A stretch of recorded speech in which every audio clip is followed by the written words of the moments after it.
and welcome to another Those Aren't Biscuits, starring me, Jonathan Cadott, and my lovely other host, Owen Adams. Hello!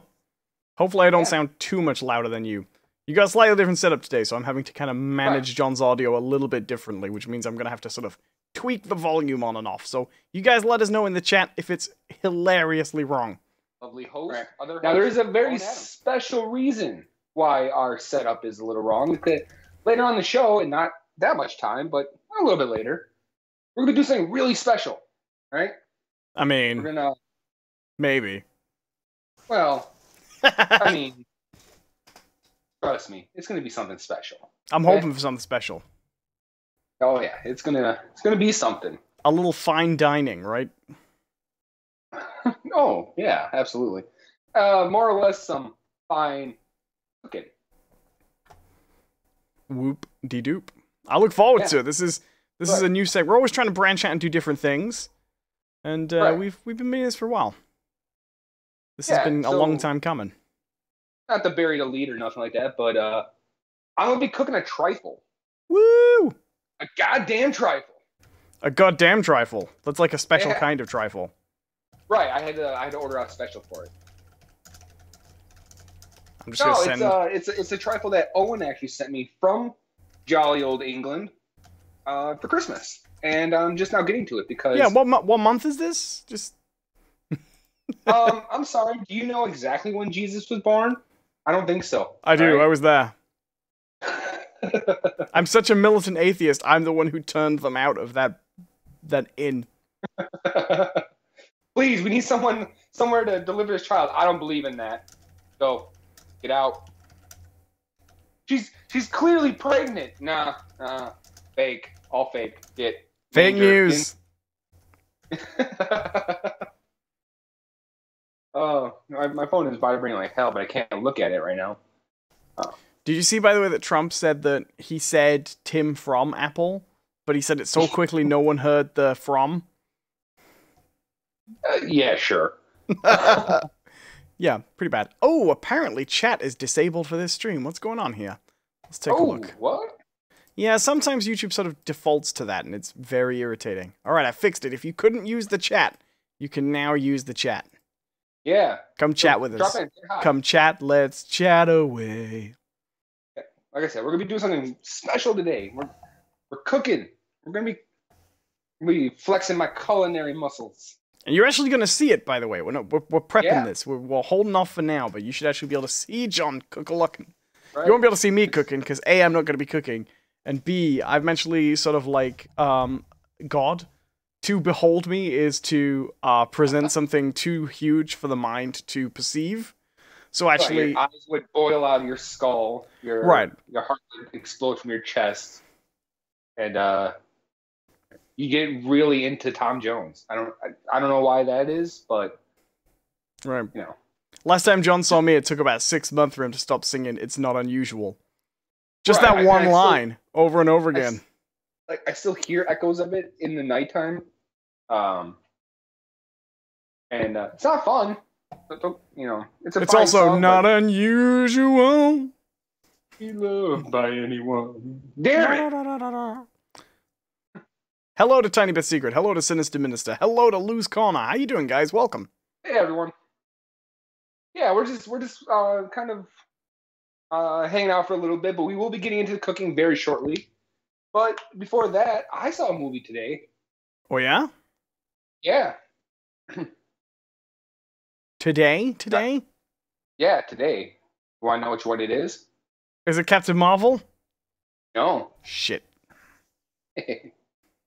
I saw Into the Spider-Verse. You saw Into the Spider-Verse. How did this come about? Yeah. I just said, honestly, I just said fuck it, and I bought it on PlayStation. Do you feel like you Why got your not? money's worth?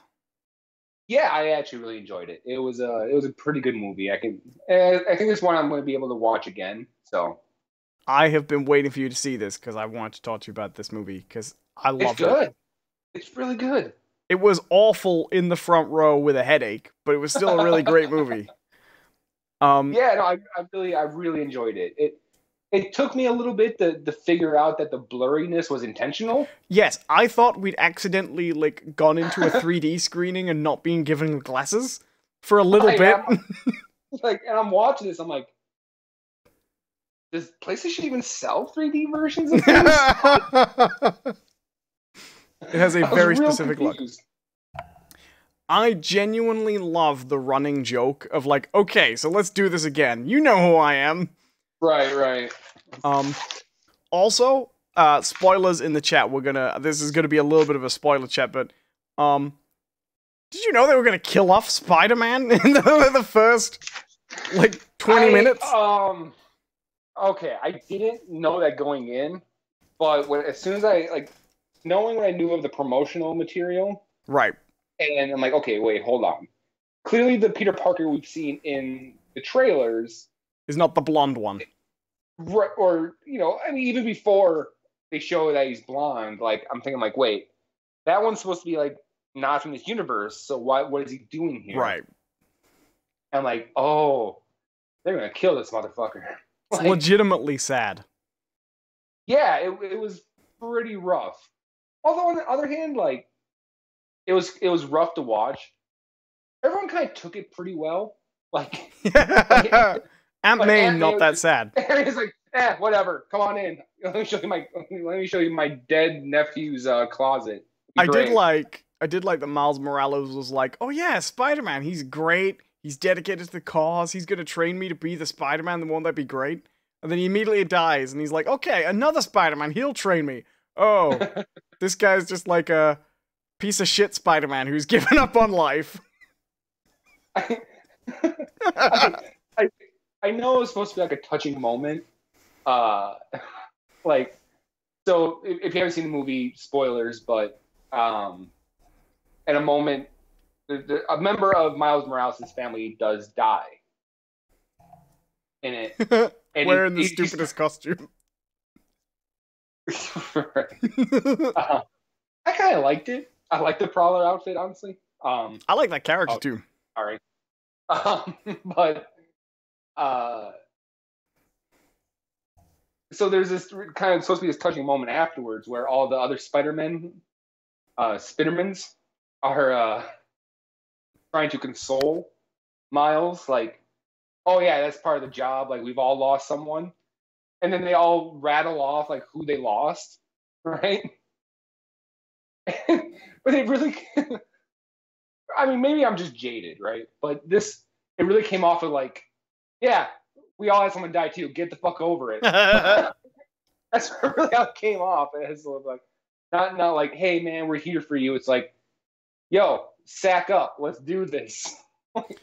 I thoroughly enjoyed... hello to Mark Tube in the chat. How you doing? He says, hello, and hello, Michelin star chef John. Yeah, it's good. Yeah. Good. I actually really enjoyed this movie's Dr. Octopus.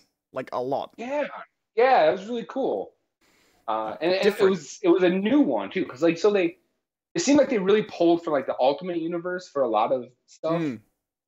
Especially, like, the Green Goblin and their depiction of the Kingpin, which, not gonna lie, not my favorite. I didn't really like how they made him look. Like, I get what they're going for, but it looked really silly to me. Yeah.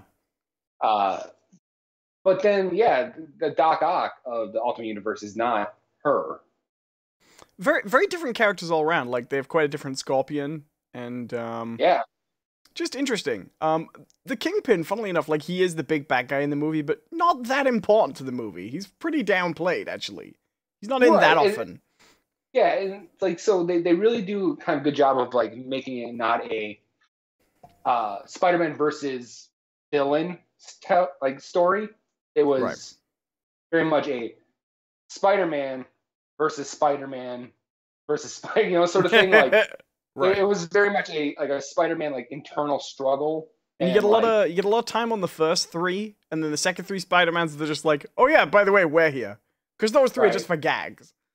I mean, and you also don't even get a lot of like Spider-Gwen either, which I thought was kind of sad. I would have liked to see a little bit more of her. She does get the best line in the movie though, which is, "You don't get to like my haircut." Yeah. The Spider-Gwen's awesome. Like, by the way, like I started reading those comics, and because I have the Marvel Ultimate or Marvel Unlimited account, Right. so I decided to go back and start reading through. They're good. They're really good. Oddly enough, you want to know who the big bad guy that she fights is in her universe? It's Matt Murdock. Wow. That's Yeah. clever. So yeah, the big bad guy is actually in her universe. Everything happens the same way. Like, he gets the powers, he gets the radioactive stuff in his eye, but when his dad dies, instead of him going to the church as an orphan, Kingpin actually adopts him. Oh, that's clever. Yeah, so he's actually the big bad guy, and it's done really well. I like alternate universe stories that find a different angle with things. Right. So no, I really liked it, and I'm looking forward to them doing more with that stuff because they're going to. There's enough teaser at the end. That final credit scene, fucking hilarious. Great. By the way, really, really great.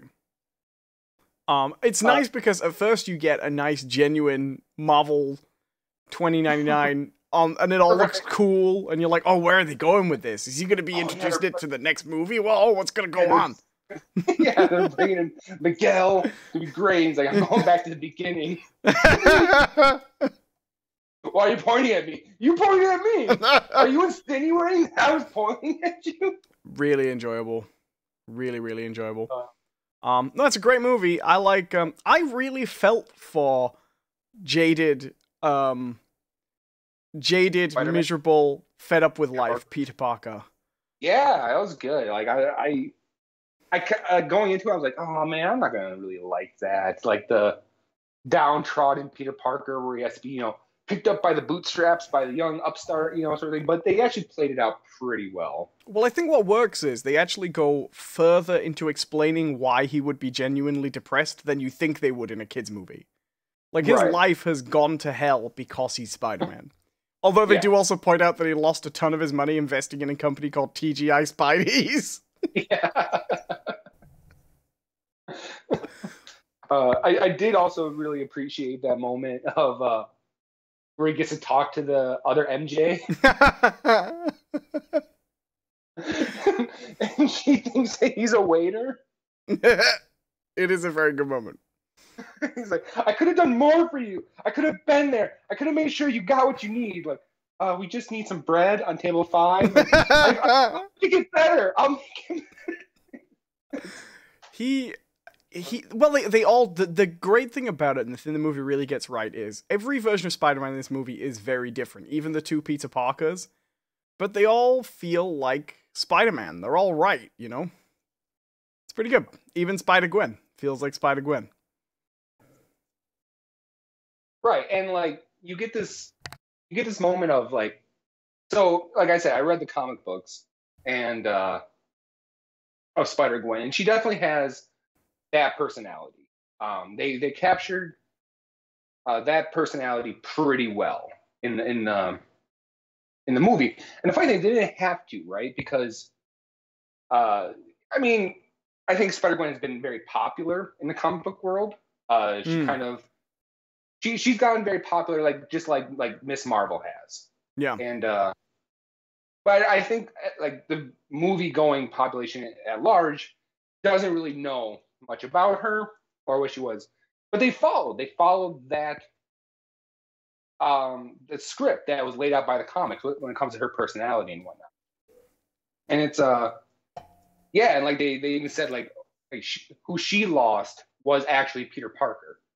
So if you don't know, like the Spider-Gwen storyline is, instead of Peter getting bit by the spider, it was Gwen, right? Same field trip, but she got bit.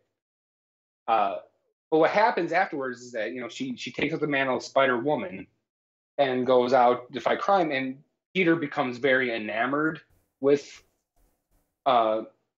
Spider-Woman, and he still has that same like message from his uncle who lives, by the way, because Peter doesn't become Spider-Man, but he still has that whole, with great power comes great responsibility. So he wants to do everything that Spider-Woman is doing. He wants to go on and help the neighborhood. He wants to go on and do that, but he doesn't have the powers. So what he actually does is he turns to Dr. Connors, who gives Peter the lizard serum. But Peter's body can't handle it. And when Gwen beats him down as the lizard, Peter dies in her arms, literally.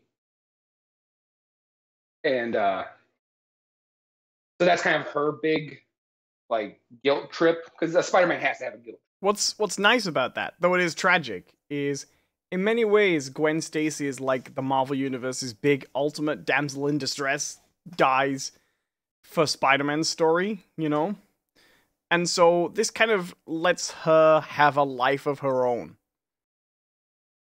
Right. In a different way. And I kind of like that.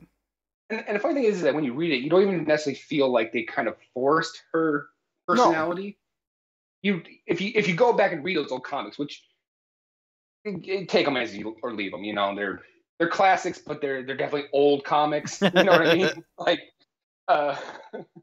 It's a lot of, you won't get away with this, Doc Ock. A lot of that. I could never get over how Peter Parker calls Gwen Gwendy when she goes away to Paris and he's missing her. Right. Into the Spider-Verse is good, and I think Miles has a really good arc, and it's good that they focused on him. There was part of me who was a little worried that as soon as they introduced the other Spider-Men, women, people, Spider people, right, beings, because there's a pig, so it can't even say people. He's great as well, by the way. Oh yeah, I thought he'd be annoying, and he's not. Well, they use him in very small amounts because I think they knew that. Same with Noir. Mm-hmm. He was hilarious, by the way. I loved him. I like that when they're all rattling off stuff that I'm like, can you do this, Miles? Can you do this? Can you do this? And he's like, can you bear the weight of a crushing existence on your soul?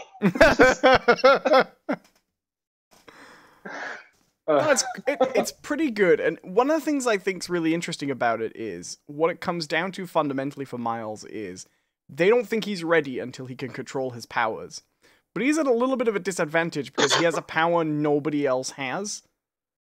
Right, the invisibility and electricity, which are true to the comics, by the way. Yeah, so no one can train him directly to use them. So there's a lot of advice that frankly isn't that helpful. Just let it come, be yourself. And so they are not prepared to let him go on this dangerous rescue until he can demonstrate that he can use them. It's really interesting how they do that, because you get the situation where Miles is in a position that none of the other Spider people have been in, as in he has mentors all around him. He has 4 of them, right? But none of the other Spider people had that when they became, superpowered, right? But he still has to go through the same path as they did because he has those unique abilities, right? Right. It's really clever how they do that, where they here's his trainers. Yeah, but they're not going to help. In fact, the scene where it becomes clear that they don't have faith in him and they go on without him is sad. Moving. Yeah. And the scene where he masters his powers and catches up with them is really kick-ass. Yeah. It's like that. This movie is filled with moments that should have been just cheesy as hell, right? The part where Miles is holding Peter in the same position that Peter held him before by the shirt, that should have been cheesy. The bit where he goes oh, you should have washed the hands instead of the mouth, which is a callback, should have been cheesy. There's so much of this movie should have been really, really cheesy, but they play it off really well that it doesn't feel like that. You're just in the moments where it should have been cheesy, it definitely comes off as yeah, fuck yeah. The scene where he starts developing his powers at school, I think, is great. I also really like the advice his uncle gives him for meeting women. Oh yeah, the like, arm. Hey. The shoulder touch. Hey. I love that's become a little bit of a meme in itself, though. But like the motion that Miles does for Gwen when he does that, just flap, like this 90-degree flop. It is a great movie. I'm really looking forward to watching it again when it's out on Blu-ray. I'm genuinely looking forward to rewatching it. Crazy high energy. You can tell it's made by the people who make those Lego movies. Yeah, this one is all over the place. It is very frenetic visually. It is kind of an assault on the senses, but it works, I think. Watching it on my TV, like I have a pretty decent TV, and it looked great. Like I still really enjoyed it. I do, on the other hand, feel kind of shitty that I missed out on seeing it in the theater. I think it would have been amazing in the theater, in that big screen with all the surround sound and stuff like that. I think that would have been really cool. I don't normally care about 3D either, but I think I'd like to see this one in 3D. Mm-hmm. Just because there's a lot on there. All right. Well, that's what I saw. You saw Captain Marvel today. No spoilers, but real quick, yay or nay? Yay. So I went to see it with my girlfriend, and she loved it. Mm-hmm. Really, really loved it. I don't think I would put it as one of my favorites, but I liked it. I thought it was strong. I thought it was very enjoyable. And it feels very much like they're building a spacey centric side to the MCU too, and it fits in very nicely in there, you know? Uh-huh. So yeah, I liked it. Cool. I will say this is not a spoiler. My girlfriend and I disagreed on this, but the digital youthing on Samuel L. Jackson, I think, is incredible. Okay. Because he's in that film extensively. Oh, wow. I didn't think he'd have that big of a role. Oh, sorry. I didn't mean to spoil anything. No. I just mean, like, my preconceived notion was that he wasn't going to be a lot. Would you like me to say more, but without spoiling anything, I guess? Sure, yeah. This is pretty much a Captain Marvel, Nick Fury doubleheader movie. Okay. Those are the two main characters. They have about equal screen time. Okay. Now, no spoilers. Just tell me if it's cool or not. How cool was the cat? Pretty cool. All right. Cool. Pretty cool. Not overdone. Okay. There we go. All right. Well, we got the movies out of the way. Want to, I suppose, move on to our main feature here today, huh? Oh, you want me to do it? You want me to show them your ugly mug? Oh yeah. Let's get into this. Let's do it. All right. Presenting John in 3, 2, 1. Jonathan! Oh, that's the wrong one. Hold on. I'm not good at this. Jonathan! We got a little W. Hey! All right, so you can see me? They can see you. All right. Hi, everyone. Welcome. All right. So, here's the deal. Owen sent me a trifle. All right? I did send you a trifle. Told me I had to cook it. All right? I had to make it. Had to whip it up in the old kitchen here. The cocina? What's the Spanish word for... You know, it don't matter. Fuck it. El Kitcheno. Yeah, that's right. That's not offensive. So, same thing, right? Now, what he didn't realize what he did, right, was something pretty outstanding. He didn't realize he did this, right? I'm here to let him know that he did something pretty amazing. Okay. So, this is the kit that he sent me, all right? Okay. Yeah, that is the one. Yeah. But what he doesn't know is that this is actually an old family recipe, right? Passed down by my great second cousin, Archibald Bird. Okay? That is quite a coincidence. It is, and the thing is, I didn't realize that he made this public, and I'm gonna have to talk to my lawyers about this because this was supposed to be a guarded secret. I mean, this is a huge brand in Britain, of course. Right, and I feel like I've been missing out on a lot of ducats. You know, I've been missing out on them pounds. Okay. And well, I could probably put you in touch with Bird's legal team should it become necessary. I would appreciate that. All right, I want to make sure that happens. So here's the thing: I'm gonna make this trifle. All right, a little background on me. I am a classically trained cook. I studied at Burger King, and is that is that the French Burger King in Paris, or one of the Wisconsin ones? It was, Les Monarques des Burger, and Les Monarques. Yeah. Under Chef Burger King himself. Right, yeah. It was weird because he still wore the mask the whole time. It was quite unsettling. Tiny Beth Secret says, what is the Culture Club thing? Oh, also, you guys didn't realize, Boy George is an amazing chef in his own right. And I actually studied with him from time to time, right? Yeah, in Britain we actually sometimes call a bird's trifle Georgie's trifle because of its association with Boy George. Exactly. And I just wanted to make sure that he got his recognition that he so rightfully deserves. Right, because cooking, has been said that every day it's like survival. You're my trifle, not my rival. Exactly. And, when you're in the kitchen, you need to take on a lot of roles. You got to switch it up. You got to do a lot of things. You got to be a chameleon. And so, yeah, that's my spirit animal, basically. Boy George? Yeah. Is that, is that like an actual, have you been on a vision quest to speak to Boy George for advice? Yeah, it was pretty intense. I spent 15 days in the desert with one bottle of water and just a shit ton of peyote.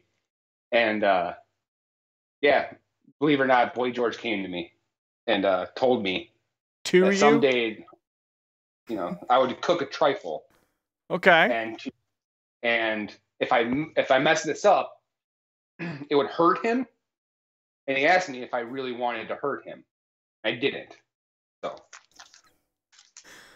Mark Chu says, John, you have a very symmetrical face. Well, thank you. Right?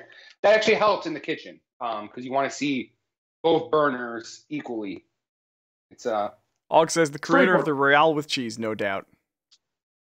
What, John? Well, see, that was something that Tarantino made up, and actually he's not looked on too fondly within the Monarch Day Burger because they feel like he was making fun of them in a way. So, fuck Tarantino. All right, let's do this, John. Okay, so I'm going to move the camera down. We're going to get a little low down view. Come on, guys, let's examine how clean John's kitchen floor is. I'm studying. Is that just dark grouting, or is it lined in dirt? We'll never know. No, you won't. Okay, so starting off, we have the custard powder, right? So it says, mix the custard powder smoothly with 1 to 2 tablespoons of sugar and a little milk, just a little milk. Now, is this traditionally step 1 in trifle preparation? Well, most people don't do it this way, but like I said, this was a family recipe. So this is how we do it. Right. Okay. And by the way, if you're in the chat, make sure you can ask me any culinary question you want, and I can answer that for you. I'm going to reveal the secrets of true culinary mastery to you. Okay. So this is the custard powder, okay? Yep. And do you have your sugar and milk prepared? I sort of. Now, from people who've listened to the show before, and if you have some geographical knowledge, we do of course know that Wisconsin is the dairy state. So can you tell us any interesting facts about the milk you're using? Yeah, I can actually. I can actually show you. I only use the finest quality milk. In fact, I make sure that all my milk is of great value.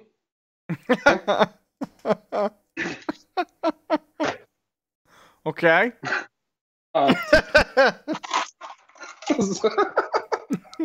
You're dumb. Tiny Bits, Okay. is this going to be an 8-hour stream? And is it going to feature a layer of beef sauteed with peas and onions? That is a reference to the television show Friends. I want to say, like, do you put beefs and like pea saute in your trifle? If you do, you're doing it wrong. Sorry. All right. All right. So mix the custard powder smoothly with 1.5 tablespoons of sugar and a little milk taken from. Okay. All right. A little milk taken from a hungry child. All right. So, is there anything particular about the materials in this bowl? Yeah, actually, it is made from high-grade, non-BPA plastic, which ancient Accept no substitutes. Anglo-Saxons used for their cooking material. It retains heat well, and really mixes things. You practically don't even have to stir. It does it by itself. But, Be careful, by the way, because we all know what happened last time John came into contact with a fine British powder. Yeah, I'm still on that watch list. Oh, that's a good color. What I love about custard powder, John's the real expert here, so I'm sure he'll know this before I say it, but the dramatic color change that occurs with custard powder when you add the water is always amazing to me. Okay. All right, so 1 to 2 tablespoons of sugar and a little milk. Okay, so... Sinister Minister says, is it going to feature firemen? This is confusing to me.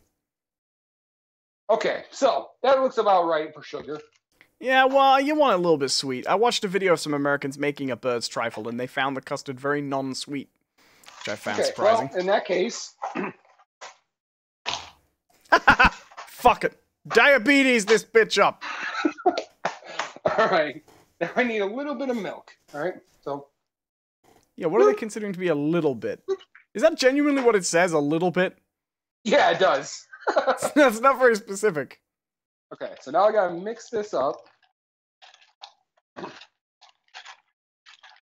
like that? You like that sound? That ASMR getting to you? Like that? Did it do anything for you? So what are the rest of the instructions for the custard powder? Do you, like, make it with water? Like, boil it? Milk. You make it all with milk? Yeah. So that doesn't look like a high quantity of custard to me. It's really not. Hey, you sent the kit, all right? And how dare you mock my family's recipe, all right? This is a perfect amount of custard. Is that genuinely all the custard recipe says? No, I gotta do other stuff. Okay, I was really concerned. Okay, that's step 1, all right? All right, so I gotta put the rest of the milk. The rest of the milk? Yeah. The rest of the little bit of milk? Right. Well, I had to take a little bit of a pint, all right? And I see. I'm with you. I got it. Right. So I'm just kind of going with it, all right? Just gotta. That feels like enough. Okay. Yeah, you're talking about 275 mils with your little bit already taken out. Give or take, And you know what? As George Washington always says, you always need a little more milk, right? Okay, so I gotta put that to heat. Bam, done. All right. Now, so this is an old traditional recipe. Has the recipe changed at all over the years, or is it still, plastic bowl, saucepan, electric cooker, milk? Oh yeah, like I said, my great 15th cousin Xavier Bird was buried with his plastic bowl and custard powder. So, in fact, what you don't know is that he was cremated. And in every little packet of this, there's a little bit of his ash. He's probably a delicious trifle by now. Oh, absolutely. And he wouldn't have had it any other way. All right, so we're nearly boiling. I got to pour the mixed custard into this. All right, so we got some time. All right, we got a little time to chat. All right. All right. Who's got some questions? Who's got some questions for me? Some culinary questions. If something's been troubling you in the kitchen, all right, ask me and I will sort that out for you. All right. So you got anything for me, Owen? Sinister Minister's last question, it was the one I read. It says, is it going to feature firemen? But I don't understand this. And are they saying maybe your kitchen will set on fire? Well, no. All right, because clearly, as we can see here, right, this is restaurant quality appliance. Now, I understand that not everyone has access to restaurant quality appliances, but that really shouldn't matter. All right, go out, rub some stick together, you damn Neanderthals. All right, and cook. All right, there's no excuse. There's no excuse to stop. All right, and if firemen show up, then you get to share your delicious meal with them. All right, it's a win-win. I approve. Yeah, it's like I feel like a lot of negativity is going on with this fire talk, and I'm not having it. My kitchen is a goddamn positive place, right? Is that thickening up at all? It's we got some thickness, all right, a little thickness, little, it's getting a little sexy. Okay, so how exactly do you make a pizza out of cauliflower? Oh, I've always been wondering about this one. Oh, that easy. All right, easy. It's dead simple, right? What you do, all right, is that you have to plant some seeds first, okay? Put them in the ground, all right? And you gotta wait a little bit. You gotta be patient, all right? Eventually, though, you'll get a cauliflower sprout up, all right? Rip that son of a bitch from the ground, flip it over, rip off the stem, all right? Now you gotta real gently, carve a bowl into the florets, all right? You gotta hold it together, right? You gotta hold it together and then carve the insides out, basically. So you basically have a thin cauliflower bowl. And then you're gonna pop in your pepperoni, your cheese, your sauce, your anchovies, your capers, your dream topping, which we'll get to later. By the way, it goes graham pizza as well. And so when you have it all in the cauliflower bowl, right? You deep fry that son of a bitch. Okay? Get some oil going. Bam. All right. Cauliflower. This doesn't sound much like a pizza. I'm sorry. Are you Italian? No. No. So you don't know. All right. Kid's got a point. Okay. So is that a specific stirring technique you're using there? Yeah. It's the Cadet family flip and whip. It's a. There you go. I approve. Og says, I'm already sorry I asked for everyone here. It's an insult. What are you sorry about? That you are now educated? Right? See, that's the problem with America these days. Anti-intellectualism. Right? As soon as you teach someone something, they're all like, oh, geez, I'm sorry I asked. Oh, you don't want the truth. Right? You just don't want the truth. Right? You don't want the truth that flavor directly correlates with how many syllables are in a word. You can't handle the truth. Exactly. And since we're talking pizza, I want to bring up a long-standing beef I have with Italian cooking. Right? That's funny because I want to bring up a long-standing pizza I have with beef. Sorry, continue. I apologize. All right. So here's the issue. All right. Things taste better when there's more syllables in the word. Okay. Spaghetti, right? 3 syllables, pretty delicious, all right? All right, and bacon is nicer than pork. Right, exactly. It's logic. It's math, all right? It's just flat out math. Pizza is better than bread. Yeah, exactly. Italian pizza. The problem I have. Hold on. Chicago deep dish pizza has more syllables than New York pizza. But see, in New York, it's New York pizza pie. All right, so there you go. I mean, that's still only one more syllable. Moving on. All right. So this is almost boiling. So that means before this goes nuts and it's going to boil over like crazy, I have to add this other part. Your current custard. Okay, when nearly boiling, pour into the mixed custard, stirring well. And it says return the custard to the saucepan and stir until boiling. Or I just move that over. Bam. Yeah, that works.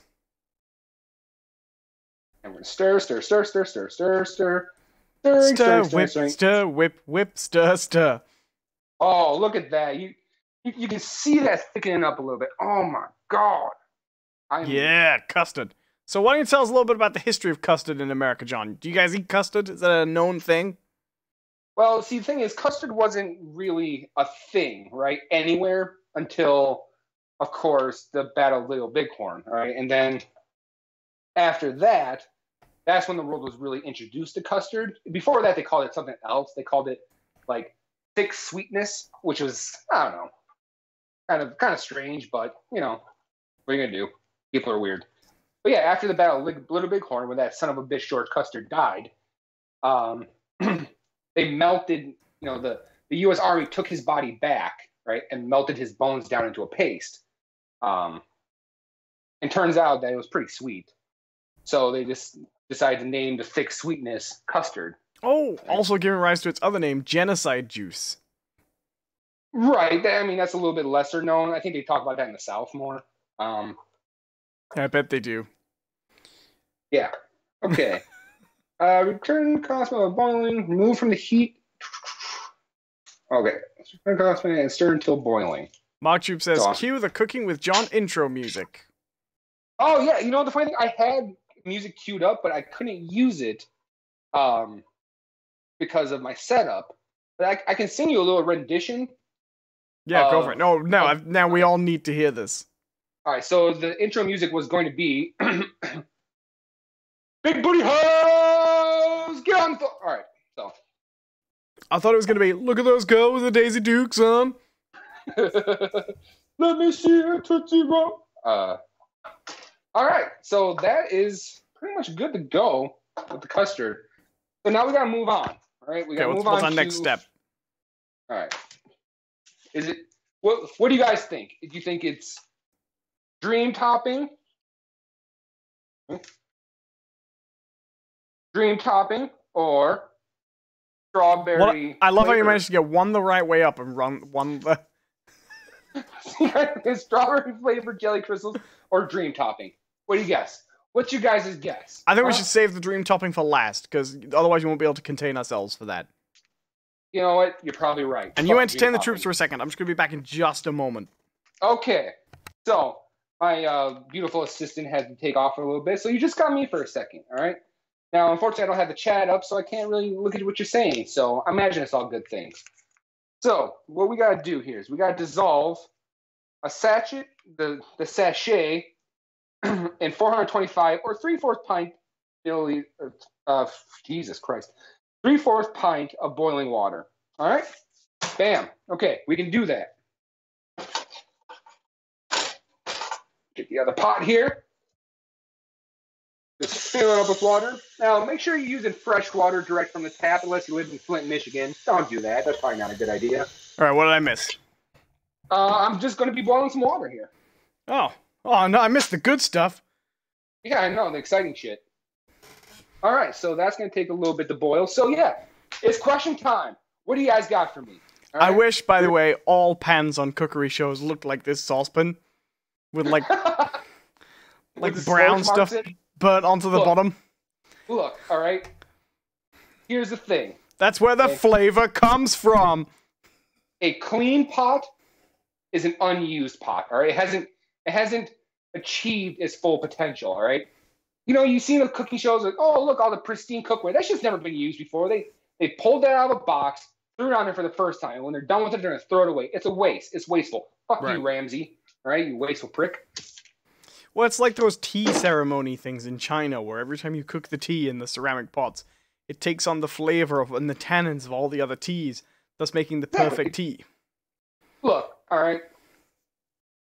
People have been using cast iron stuff forever, right? And but they usually clean it in between. What do you tell you when they use cast iron? Don't wash it. Don't wash the cast iron pan. It has to be seasoned, right?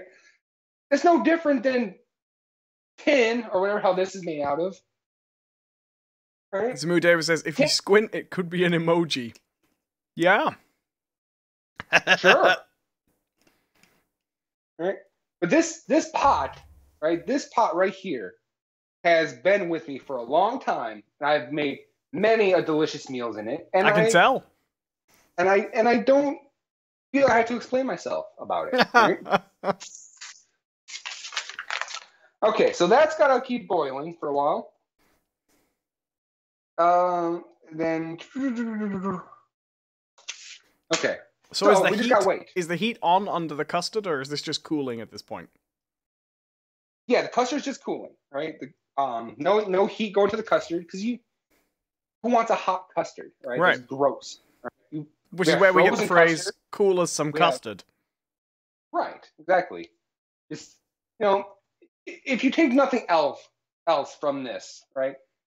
Go out into life, go out into the world, and be like, today I'm gonna be custard cool. I can do that. Thank you. All right. Owen gets it. He's ready. He's ready to face the day. I'm just gonna keep this stirring, so I'm gonna go lump it. It's looking pretty smooth. Well, because I keep on stirring it. Right. How does it taste? That's Have you sampled the sweetness yet? It is steaming hot. All right. You really want me to just rip my taste buds off? I fucking do. All right. Fine. All right. Why do you think I sent you the kit? Not bad. Not bad. Oh, good. Well, you know I'm what? sorry, everybody in the chat. I tried. Okay, you know what? Actually, it does need something. Actually, right? Is it particularly not sweet? It needs more sugar. Yeah. I find Bird's custard powder to be quite not sweet. I used to have, when I was a kid, I was a little fat kid, of course. My family used to try and get me to eat this stuff unsweetened come dessert time. Like, those are bad people. I would rather not have dessert. You know what I mean? It actually wasn't bad. It actually tastes like the base of like a tapioca pudding. Right. Yeah, it's very mild. But then bear in mind, of course, this is a dessert where it goes under like a sweetened cream and above a raspberry jelly, Right. you know? Yeah. Okay, Sinister Minister says, paging Mrs. Platypus. Excuse me? I think it's one of the things I said on chat that he's referencing. The platypus is one of the only mammals that both produces milk to feed its young and lays its own eggs. So it's the only mammal from which you can entirely make a custard. Seriously? Well, so if you want to make custard, you normally need, like, eggs and milk, right? Sure. That's how you make custard. So from a platypus, you can make eggs and milk, whereas everything else you need, like, a cow or a goat and a bird. Okay, here's the thing, all right? As Owen mentioned before, I'm from Wisconsin, right? So I'm actually a expert, let's just say, on milk. Platypus milk, not the greatest, all right? Just sit there and just work those. It never works out. So we're not only getting John's opinion on milk, but also his opinion on manipulating platypus tits. Gonna have a bit of an echo for a minute there. Mark Troop says, history with Owen and cooking with John. What could be better? Smooth Dara says, do they still do ambrosia pots? Kind of like a pot noodle, but warm, custard and apple sauce. They do. When I was a kid, ambrosia were mostly famous for rice pudding, and I think rice pudding is the grossest stuff on earth. I cannot eat it.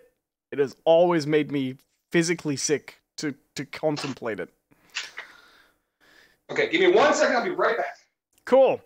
So, well, if you are new here, I sent John a Trifle kit for Christmas, and he's preparing the Trifle kit while giving us his cooking expertise, which is very expertise-ly. Do you guys have rice pudding there, John? Yep. What do you think of it?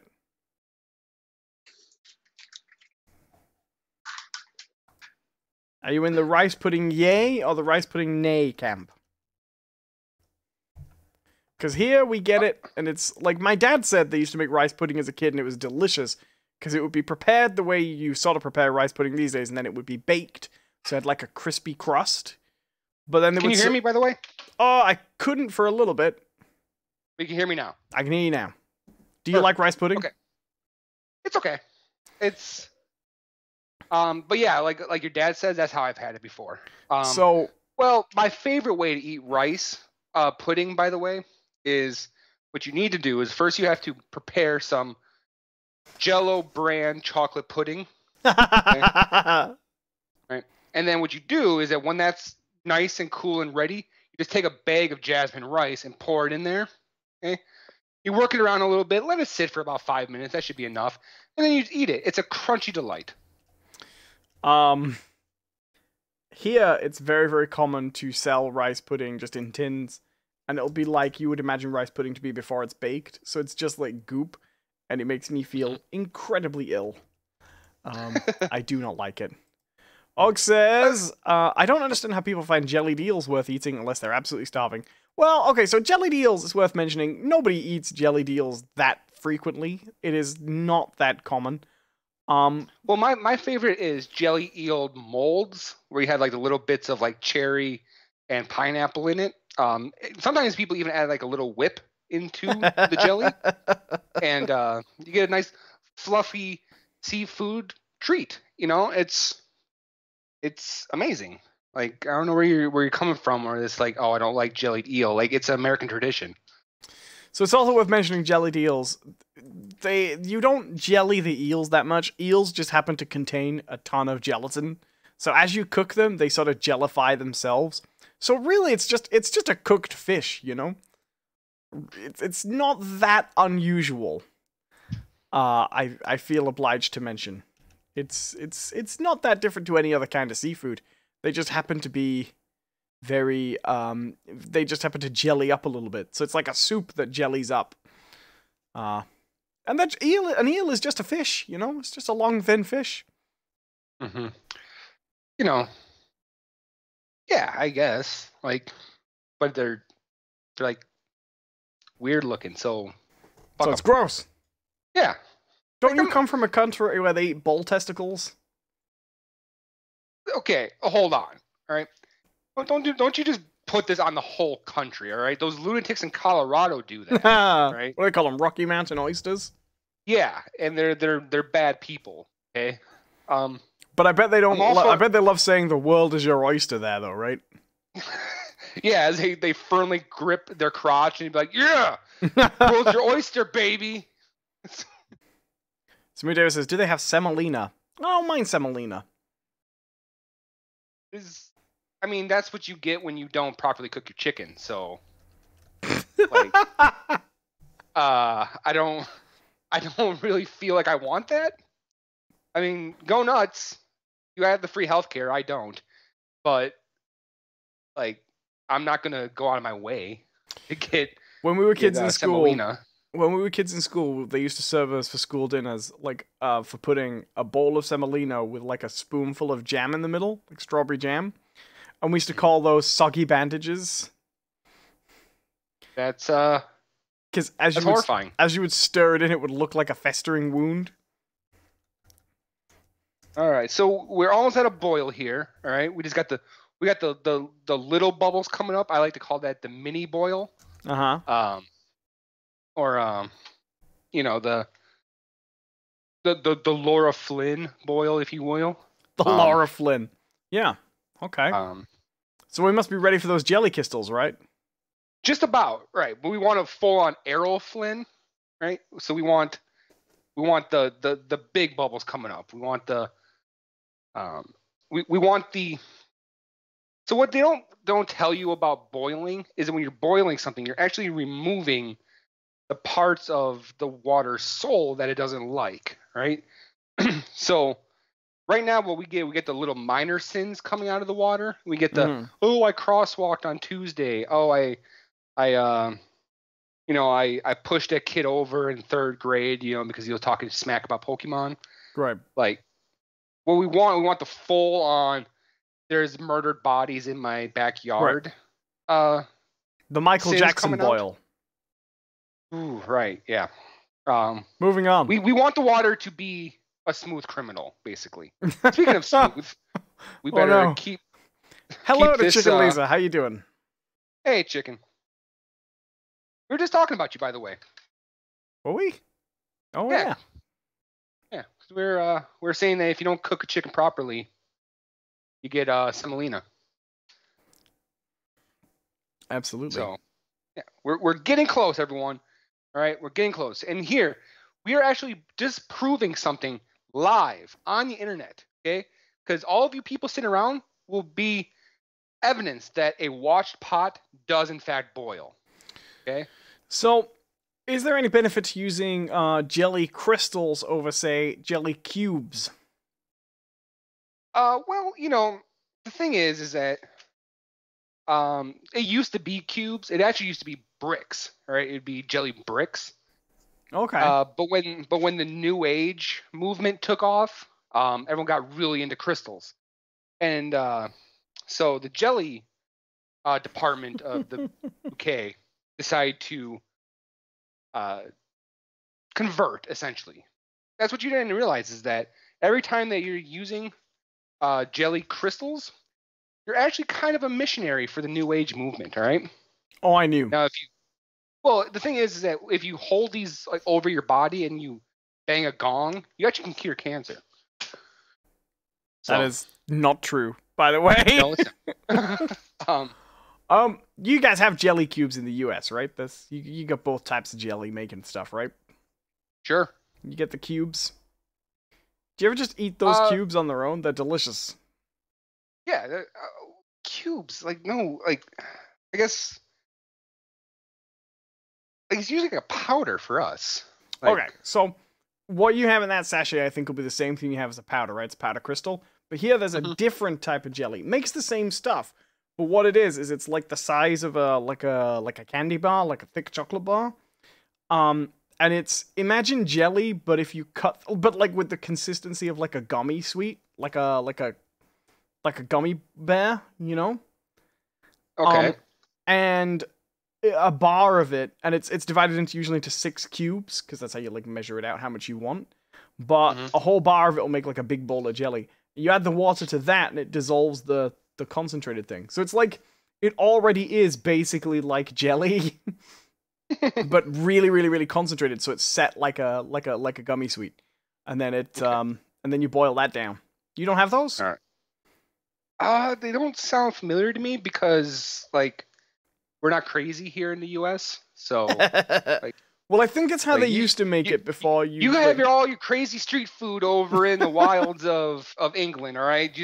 We prefer our stuff processed and tested, by actual scientists. You can cut a little cube off it, and it's like having a whole bowl of jelly just in a single mouthful.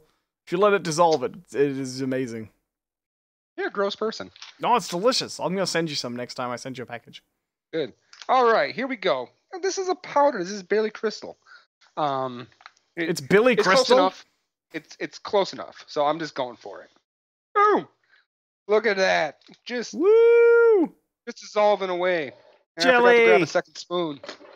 You're officially not allowed to call this Jello at any point. This has come from Britain. It is therefore jelly. Don't you dare call it Jello. I would never besmirch the name of Jello with this monstrosity. Hey, it might be nice. I don't know. Did I send you strawberry or raspberry? I don't remember. Strawberry. Oh, I sent you strawberry? Oh, I'm sorry. Yep. I'm sorry, John. The raspberry one's way better. Wow. Thanks. Thanks, Owen. Just,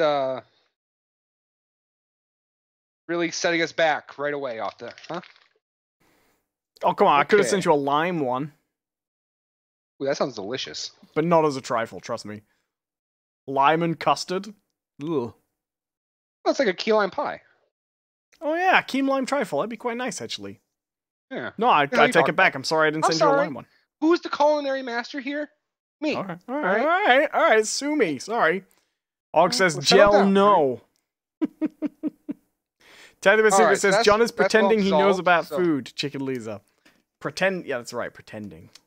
All right. So I got to let that cool for about 10 minutes, which means we have more time for questions. Any culinary question that you have, that you've been fighting with, you've been struggling with, like how do you want to cook this? Why do you put this and that? What's the best wine to go with pizza pockets? Like I can tell you. Oh no, I do have a good one. Okay. What's the best way to cut toast? Okay, the best way to cut toast is you don't. You're a grown ass person. You eat that bread as whole. Okay, that's true. All right, cutting toast is for children. And is there a way to make the toast before you slice the bread? Sure, if you like the easy way in life, like if you're just like a freeloader, just going out about your day, sure, you can buy some sliced bread, right, and toast it. right? Or you can be a real person, and you take, what you do is you have to start a fire. Okay? You have to start a fire, wherever you can. If in your sink, in your bathtub, in your neighbor's yard, in a dry leaf pile, whatever you got to do, all right? Just start a fire, right? Get some logs on there, let them burn down. Let them burn down to coals, right? And then you scoop up the coals, with a decent sized spoon, something like that should work. Okay, scoop up the spoons, or you scoop up the coals. All right, you drill 2 holes into your loaf of bread. All right. Now I like to go with a nice pumpernickel for this, because it kind of hides the scorch marks because it's a little bit darker. But you drill 2 holes down into it, right? And then you drop the coals into the holes, right? And you cover it with plastic, right? And you let it sit there for a little bit. Okay. After, let's say about 45 days, you come back, you flip it over, you let all the ash fall out, and bam, toasted bread. It's delicious. Okay. Tiny Best Secret in the chat says, how long till that custard gets a skin? Well, as you've been noticing, I have been stirring the whole time. This is the trick, everyone. This is, like, I don't understand why this is, such a strange thing for people to understand. But if you stir it, you avoid lumps and How skins. thick is that custard now? It is, let's see here. Oh, that's pretty thick. Yeah, it's doing all right. That's a pretty good Let's custard. get another little taste. It's cooled down a little bit more. So let's. All right, now we're talking. The nice? It's not bad. It's not bad. I mean, it's not how my great aunt Isabel Bird would have made it when she invented the recipe. But times change. We're modern. All right. We gotta move on with the times. All right. We can't always make our trifles in the skull of a chimpanzee like she did. All right. We gotta move on. Speak for yourself. Right? Things are, well. I'm not even allowed to go to the zoo anymore. Why, you're feeding people trifle? No. They don't have any chimpanzees left, and they're really worried they won't be allowed to buy any more if I'm still there. All right. So we just gotta let that cool for about another about 5-6 minutes. So perfect time. Does anyone have anything else they would like to ask the master? Well, I mean, you could be making your dream topping too, because I mean that jelly's gonna need to set, right? Well, once this is all cooled for a little bit, for like another whatever, couple minutes, then we gotta break up the lady fingers. Oh, of course, the lady fingers. They're gonna go in the go in your serve. Have you got your bowl ready, by the way? Have you got your trifle bowl? I got a trifle bowl. Nice. Is that a specific bowl for trifle? Like I said, this was passed down from my great grandson, Jebediah Bird. And, so was this the original bowl? This was the original bowl. As you can see here, it has a anchor carved into the bottom, which little people didn't know. My great uncle twice removed, Benjamin Bird, was a sailor. Well, okay, he wasn't really a sailor. He made anchors and then one day strapped himself to the anchor. So it was a short trip, but he did, he traveled through a lot of ocean. Yeah. He went deeper than anyone else, really. Fuck you, James Cameron. Birds got there first. Yeah, we always say in the UK, he was a real anchor. I've never seen such an anchor before in my life. You ever known a guy be such an anchor? All right, so that's just about cool. So what I gotta do here is I gotta break this up into 4 pieces. Now, the nice thing about this is that the aren't they already British, 4 pieces? the British Customs Department have already kind of done this for me. So you can see here. Oh yeah. I think this is American customs. I don't think you have to worry too much about sending stuff out of customs, right? Look, we already determined back on our Christmas stream that they already went through all my candy that you sent. All right, so that's good. Now I got to pour the jelly, into this, and this is, why am I doing this way? I'm going to burn myself. Woo! There we go.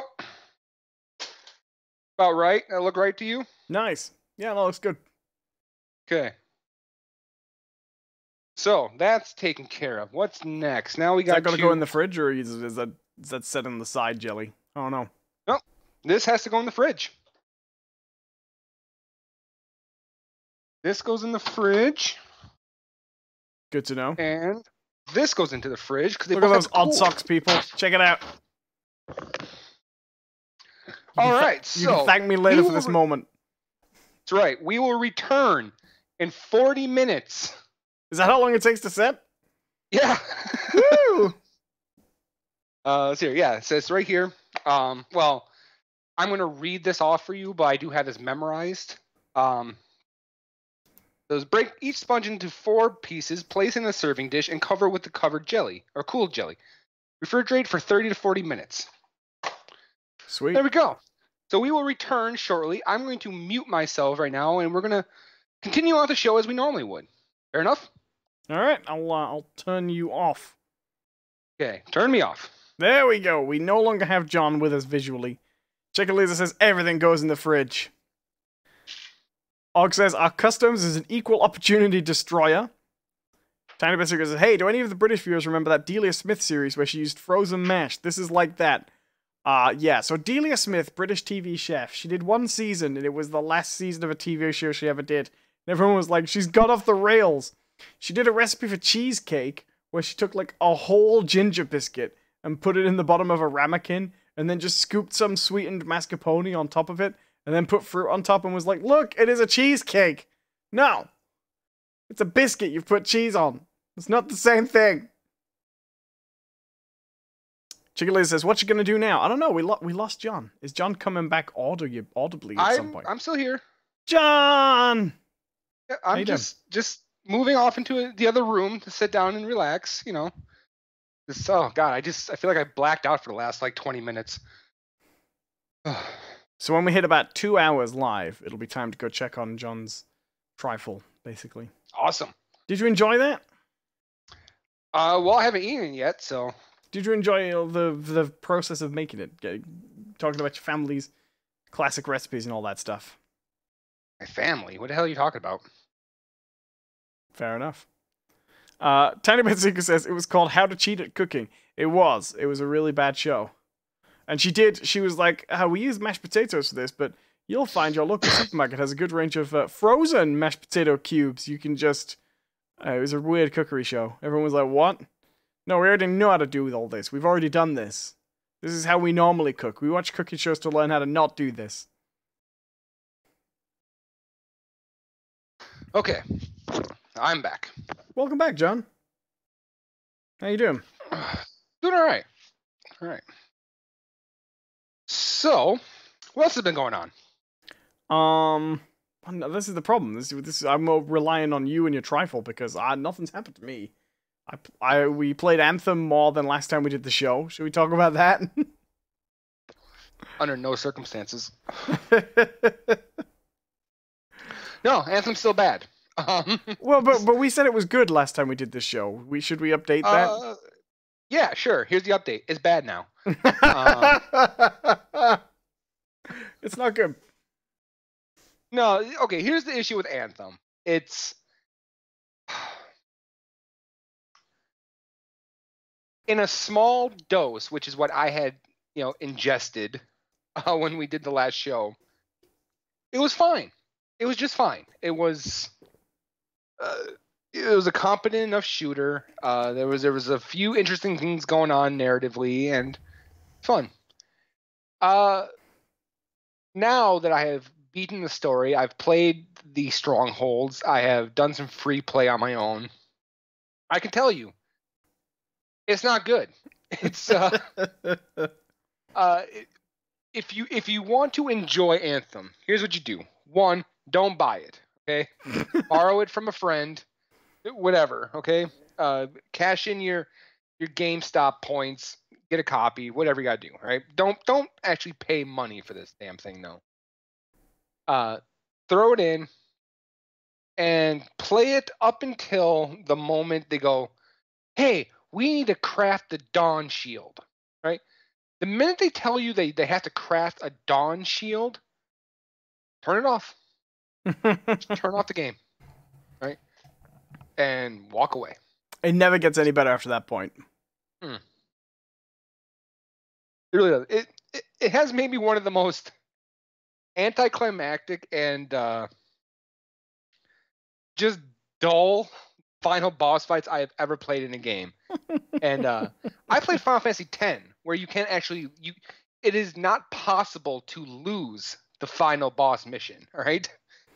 Technically, it's not possible to kill the final boss in this game. That's true. He dies in a cutscene with like a third of his health left. Yeah, you spend the whole time just pelting this guy with bullets, right? And glaives and missiles and grenades and whatever else you want to throw at the guy. And you're like, okay, I'm gonna just. And then like the big climactic ending is they just drop a fucking at on him. Pretty much. And it's just like, oh, could we have just done this from the beginning? Like, I feel like we could have just like all the freelancers in the fort could have just all got together, grabbed a rope on one of these walking tank things, just fly really high over the storm, and just dropped it.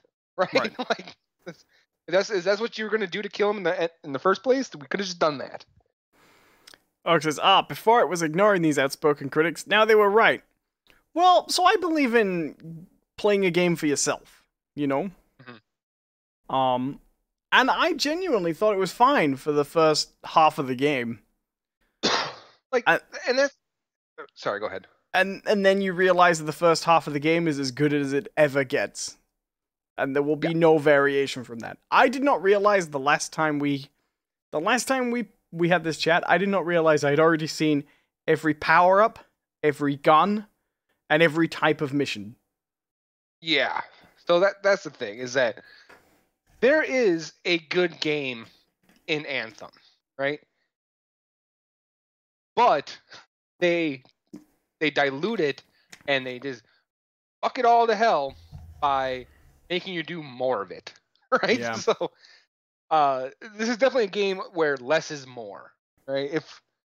If this had been like a $30 game and they stripped out maybe like 4 missions out of it and just like let you just go through what's remaining just once every time.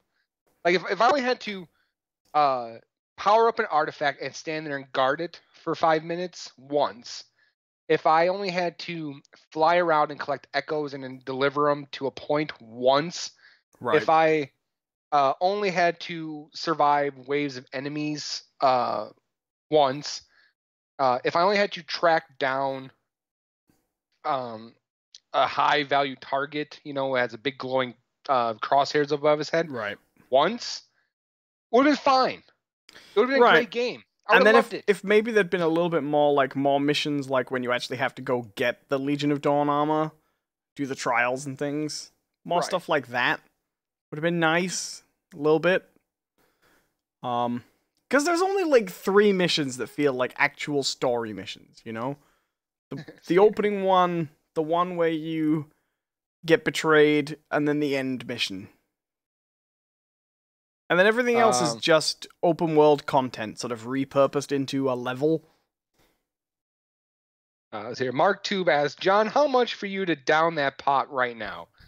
Let's see here. The fact that it was scalding hot and boiling, I would probably have to be paid twice as much as my hospital bills would have been for fixing a completely scorched esophagus and probably like a ruptured stomach as well.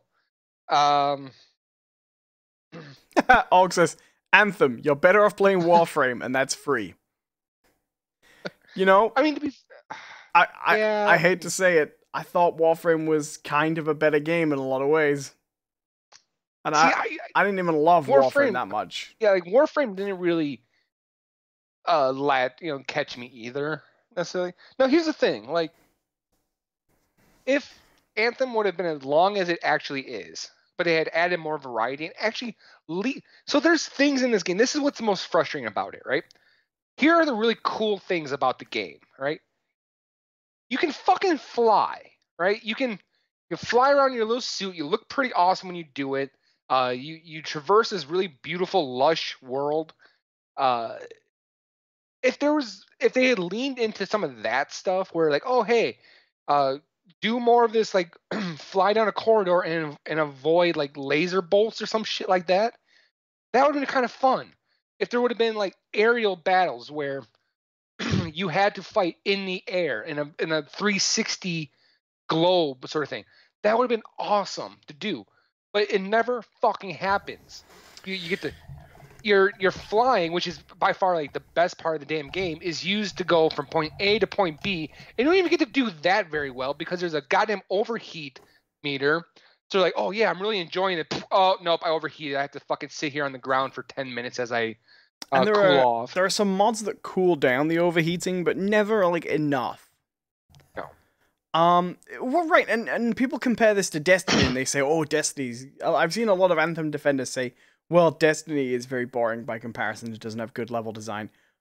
Bullshit. Like, I was thinking about... Destiny's great in that sense. Like, they had some of the best levels. Think about, like, the one I always think of is, do you remember that Vex level where you're hacking from stage to stage, and you're supposed to be getting through a series of hacks before the Vex figure out you're hacking into their system, and you're jumping across those different platforms that open up?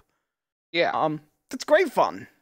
Well, and there's that one where you have to run down the corridor that's like supercharged, and like waves of electricity will come after you. Yeah. So you have to hide in between and then get a bomb and then make your way back and avoid all that. Those are just Destiny 2 levels, the one no one likes. Yeah. Remember like the Black Garden in Destiny 1? Yeah, that was... Yeah. Yeah, it was good. Since Mister says Apex is free, yeah, let's talk about Apex. Like, Apex, that's a good fucking game. Did we even talk about that last fun. week? I feel like we were very much distracted with Anthem, right? Yeah, no, Apex is great. Me and Owen have been playing that, I don't want to say a lot, but we've definitely been playing it. More than we play most games we don't stream. Right. Bear in mind, we bought Anthem 2 weeks ago.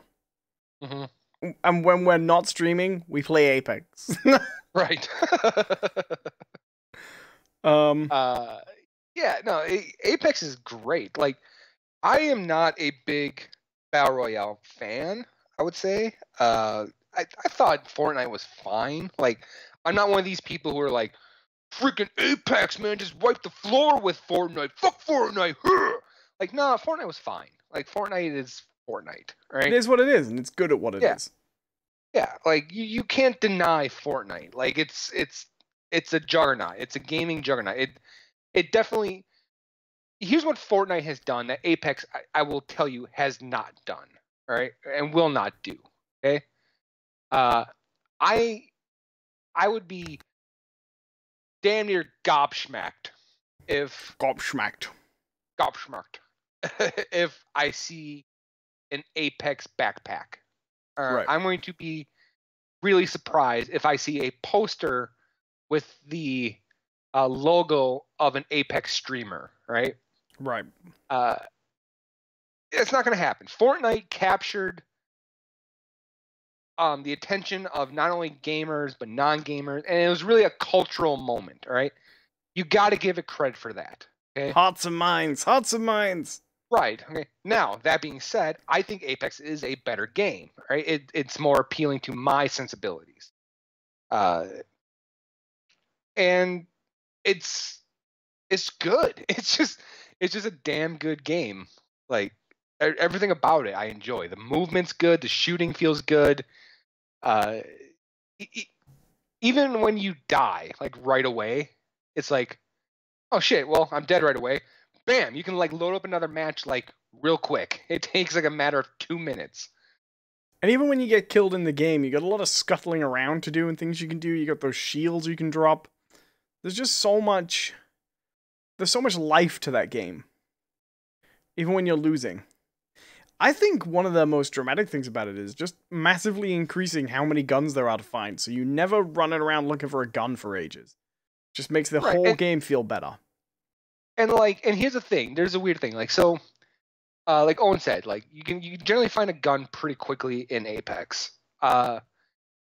In Fortnite, when I never necessarily had a problem not finding a gun, but the moments I couldn't find a gun were frustrating, like incredibly frustrating and like really, really annoying to me.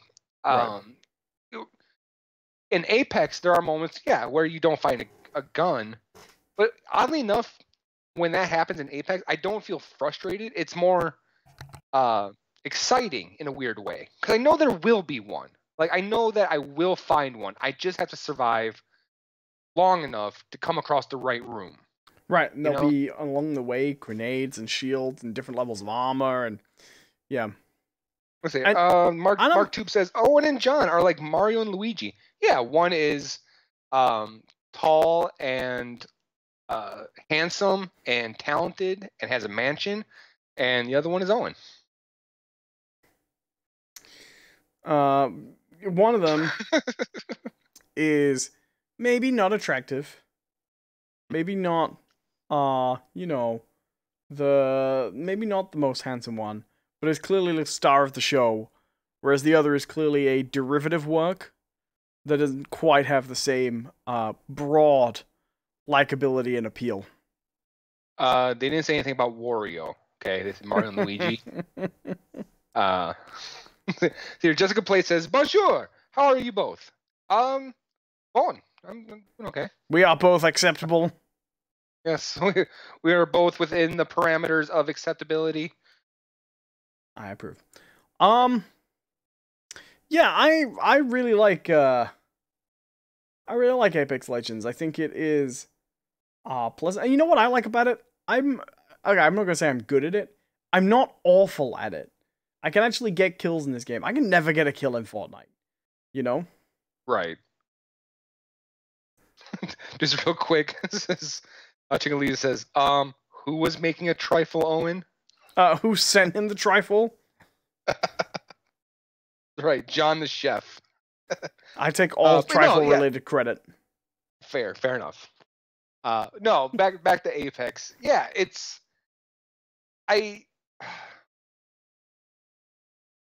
I'm not bad at games. Like I wouldn't say I'm like amazing at them. I'm not like a pro gamer or anything like that, but I'm competent, right? I'm very competent in games, I would say. In Fortnite, there are moments when I get into a fight and I feel like I should have won it, you know? Right.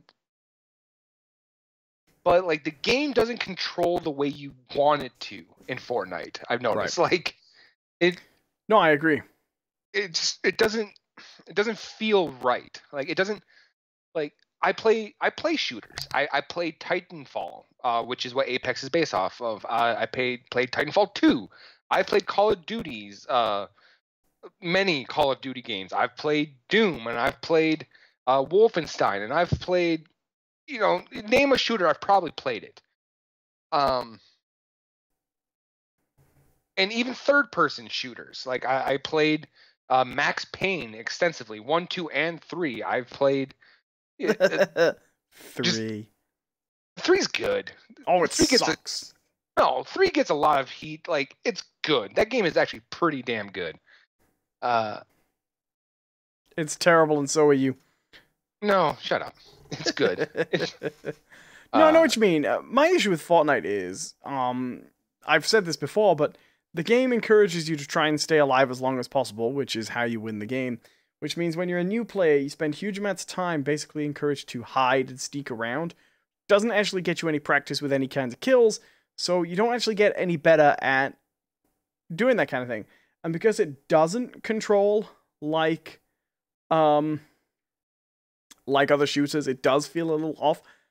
Unless you deliberately go into situations where you'll get as many kills as possible over and over again, it can feel janky, almost like MMOs with shooting mechanics. It sometimes feels like that. So it doesn't always feel like you're in direct control. I don't feel like my skills in other shooters translate to Fortnite. You know, practice in one game doesn't translate to the other, like some games do. And so, like, you can spend hours and hours and hours almost, it feels like. Well, not hours. But you can spend like an hour in a Fortnite game hiding and getting all the way to the final end, and then just getting immediately killed by someone who's completely out of your league. And that's how most games go, right? Right. Right, so let's hear. Apex Jessica isn't Plays like that. says, yeah. And this is what like Jessica Plays is saying, is that Apex is a bit more balanced in the weapon classes than Fortnite. I would agree. I think definitely.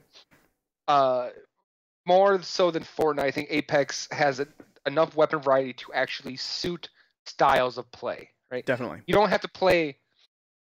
Not everyone in Apex has to play the same game, essentially, or play the same way, I should say. If you are more of the, I'm barreling in, and I'm gonna blast someone in the face with a shotgun.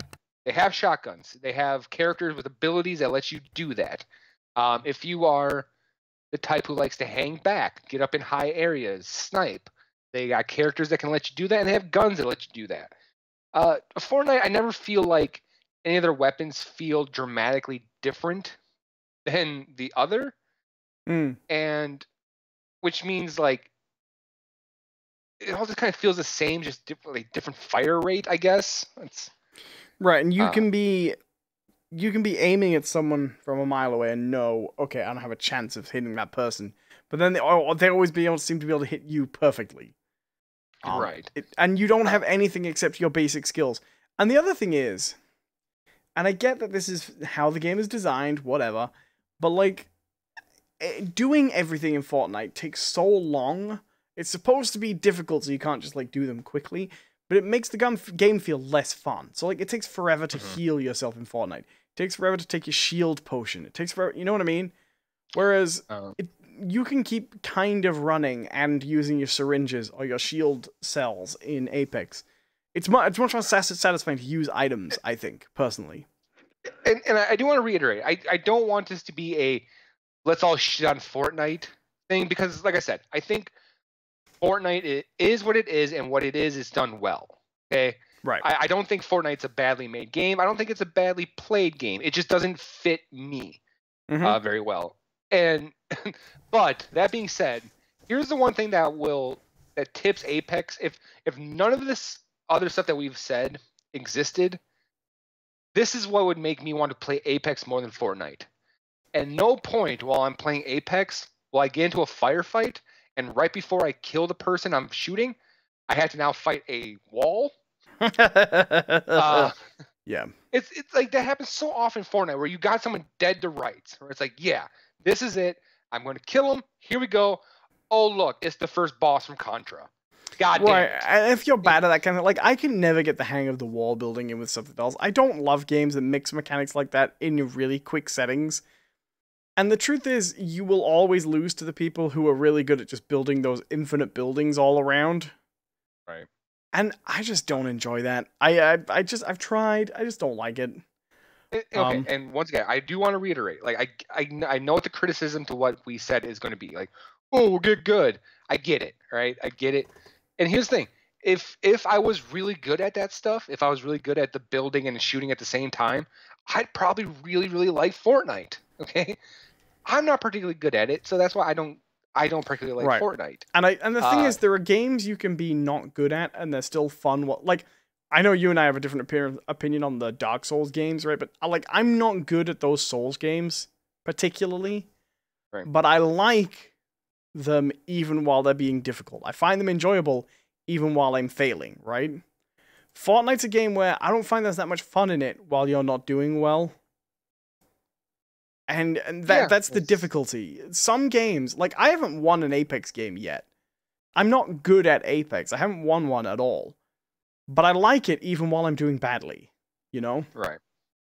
For those of you in the chat who saw the title of the stream where it says John makes a trifle, we will be getting back to the trifle, I promise. Right now, we're just letting it cool. It needs 40 minutes to cool, so we're just hanging out. Pretty much. The trifle is very much underway. Oh yeah, and if you want, you can actually go back during this stream and see some of the bits that we're cooking. Do it. Do it. Mm-hmm. But yeah, Apex is good. It does a thing that is pretty rare, right? It has the hello Lou and James, by the way. It has the sort of methodical feel that I would say Fortnite does have, right? Like Fortnite has that sort of a feel to it where you can take it a little bit slower, stock up, get yourself all geared up, ready to go, and then the shooting comes in, and it's not like an instant death all the time. It has that, but it also has the same sort of shooting mechanics as a Call of Duty or like a Black Ops 4, right? But unlike Black Ops, you don't die immediately, right? Right. You feel like you can survive a little bit. Even if someone has the drop on you and you get shot a few times, you still have this moment where like, oh, I can still make it out of this. I can still survive this fight. Like, and that's one of the things I've always not liked about the Black Ops games or Call of Duty in general is that the second you get that shot from behind, you're done. There's nothing you can do. Like that's it's over so and for quickly. me, the frustrating thing about that was I would play those games and never really feel like I was getting any better because for me, if I'm playing a game and I get shot and I never saw the guy and I never knew where I was, now I know what you're supposed to do is take cover, learn where you can be seen, all that stuff. But for me, the immediate experience is I don't know what just happened, and I don't know how to learn to avoid it next time. Do you know what I mean? Like that's the immediate feeling for me. And so that just seems to hit over and over and over again. I don't know what happened. I immediately died. Okay. And so I find those very difficult to get into. Okay. In the chat? Yes. All right, we're jumping topics here. All right, do you mind? Oh, sure. No, I want to talk about this. Okay. Lou and James says, I always pronounce your name wrong. I'm very sorry about that. Yayan James says in chat, have you two seen the Sonic design for the new movie? Yes, I have. And it will haunt my dreams forever. That thing is... It's so awful. Like, it looks like the meme version or the derp version of Sonic. It's like the people who designed that one like saw all these like really goofy. It's almost like they saw Sonic Awesome, from Ego Raptor back in the day. Right. And I mean, it's ugly. Yeah. It's really ugly. Well, it astounds me, right? So it's like, I hate to bring this back to like Council War stuff, but now I played the Sega Genesis back in the day, right? I did, and there's some games on the Sega Genesis that I love, and I think the Sega Genesis, or excuse me, the Mega Drive, heathens. The U.S. is the only country where it's called the Genesis. Because Mega Drive was taken. And that makes it the best. No, that makes you racist. It's... Never mind. I'm just going to move on from that comment. But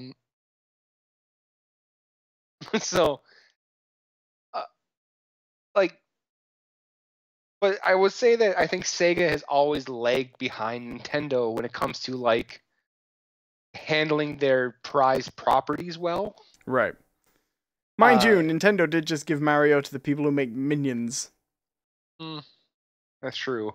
But they did, like, the people who did Minions also did pretty good with that Grinch movie. I heard that was actually pretty decent.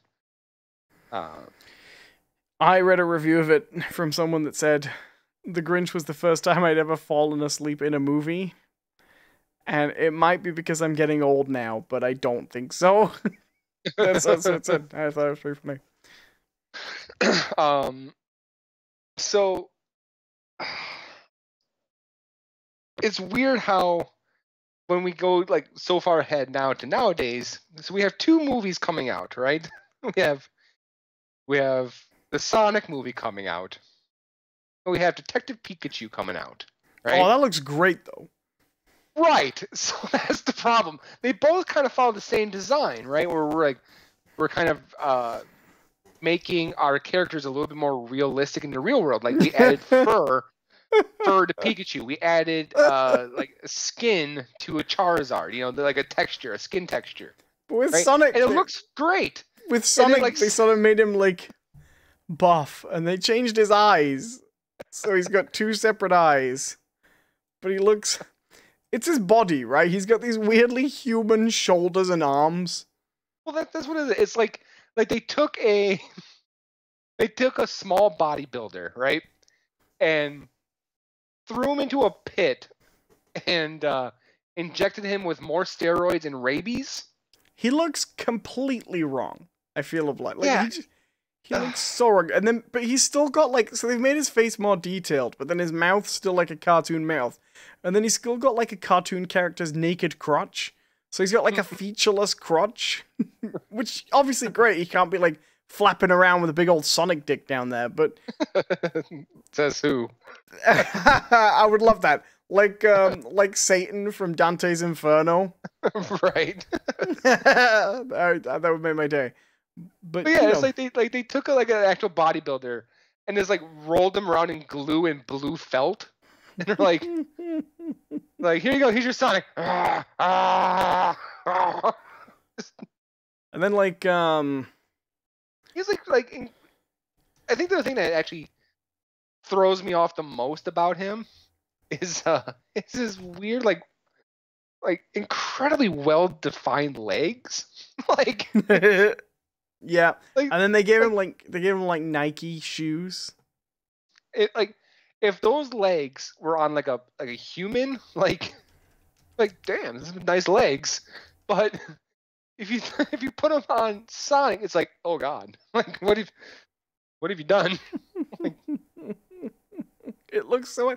It just doesn't look like Sonic. Like, okay, so as a kid, Sonic was the character I drew on my school books. I was very into Sonic and drawing Sonic, so I happen to be above average familiar with the lines of his face and stuff. But his face doesn't even look like Sonic. You know what I mean? Like he's a blue hedgehog. Like, okay, look at the Sonic from that Sonic Boom cartoon, right? That's Right. changed Sonic's shape around a little bit, you know, and given him a little bit more beefy muscles and things. But he still looks like Sonic, you know? Right. This doesn't. Maybe that's. I saw something today that really broke my heart. And I can't even like deny it either, because here's the thing: like, I don't know who is developing this movie. I don't know where the studio comes from. I haven't really looked into it. But I saw it referred to today on Twitter as American Sonic. Oh. And I was like, oh. It's like, is this what it's gonna go down as? Is the American Sonic just like the American Godzilla? Like, well, maybe Matthew Broderick will come in this film and also say that's a lot of fish. Jessica plays says Sonic the bodybuilder. Yeah, like that dude is pumping some iron. Like, and he actually, knowing Sonic's personality, he's the worst guy in the gym too. Sonic by the the way. bench hog. Like he's the guy who sets up the squat rack where it's like, okay, I have all these weights in there, and then he paces back and forth in front of the squat rack for like 5 minutes, just clapping his hands like, all right, here we go, get some nothing but gains, pain train to Swoleville, let's do this, and like he's just gonna pace back, but he's Sonic, so he's gonna do it really really quick. So it's just gonna be like this like little blue blur in front of the squat rack for about 10 minutes, and then he's gonna do one rep and be like, "Oh yeah, got it in today. Get some juice bar. Let's go." And then of course Jim Carrey's playing Dr. Robotnik. I'm looking forward to that. Sonic rushes in. You'll get me now, Dr. Robotnik. I'm gonna defeat you. Dr. Robotnik bends over and starts talking out of his backside. Wow, Sonic. I must ask you a question. Sonic, I have won. You have always been a loser. Alrighty then. I'm like, I can't tell you a lot about my plan, but I can tell you that it's smoking. You'll never stop me. And then when Sonic actually beats him, he's just like, well, have a good day. And if I don't see you later, good afternoon, good evening, and good night. When I defeat you, we're gonna have a victory. Party. Because I gotta.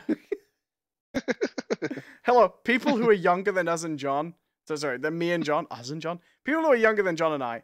If you were our age, you would know all these lines. Any younger or older, no, not a chance. But if you were exactly our age. Okay, let's see if we can find a Jim Carrey thing from their age. At a certain point, Dr. Robotnik is going to pull out a guitar and play "Jumper" by Third Eye Blind. Dr. Robotnik will own several penguins. He's going to be really into the number 23.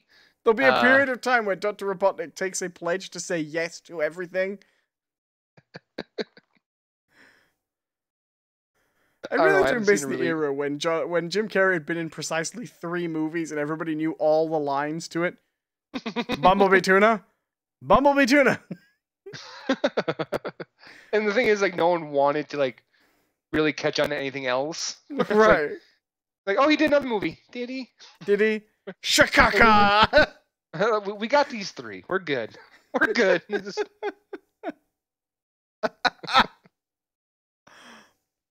There is. Hey, you guys should really check out The Majestic. It's a pretty endearing story, and involves some really poignant themes, and it talks about like the Red Scare and then the McCarthy era things, and it's a reflection of what things are going on today. Like a glove. There is legitimately a line in the first Ace Ventura movie that, as a kid, I thought was majorly hilarious, and I still think is really funny today. And it's when he goes to investigate the swimming pool, and he says, "If I'm not back in 5 minutes, just wait longer."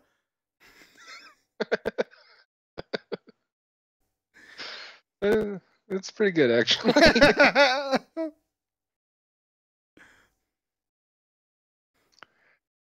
So, still waiting. We're still still waiting on our Trifle. How much longer do we have? Well, it was 10 past when we got back here, so I would say you could go take a peek. You could, in the next maybe 5 minutes. It'd probably be about 35 minutes. Fair enough. So, which was your favorite of the John Travolta early movies? John Travolta? Oh my god. John Travolta? Where did he come from? I don't know. Grease was okay. Jim Carrey was all right. What was your favorite of the early Jim Carrey movies? I actually kind of like Ace Ventura 2 more than I liked Ace Ventura 1. I would say you can have anything, including, but up to and including the cable guy. You know what? I didn't mind the cable guy. I think the cable guy is great. And I think the cable guy really suffered because everyone at the time thought it was supposed to be a silly comedy, and actually it's a horrific, frightening drama. I wouldn't go that far, but it's dark. It's dark. That movie is dark. Do you know which one I like? It's after the cable guy, but I actually really like it. I think it's kind of sad it's been forgotten. I actually really like Me, Myself, and Irene. Yeah, you know what? That one's pretty good, too. That was another one that was really great. He's trying to put that cow out of its misery. Well, like, that one is great because it's the, was it the Farrelly brothers? I think so. Who also did something about Mary. It's not his usual type of comedy. No, it's a little bit more gross out, I would say, than... Oh, yeah. Yeah. But the bit I like is when he's taking those pills for his psychosis, and he just casually mentions that they give him, as a side effect, dry mouth. And then while the rest of that exposition's going on, he's just like, he's got like the cotton in his mouth, he's drinking all the water, and it's like... It makes me laugh.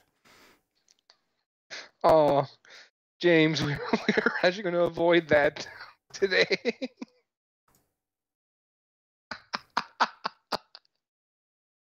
We can't escape it.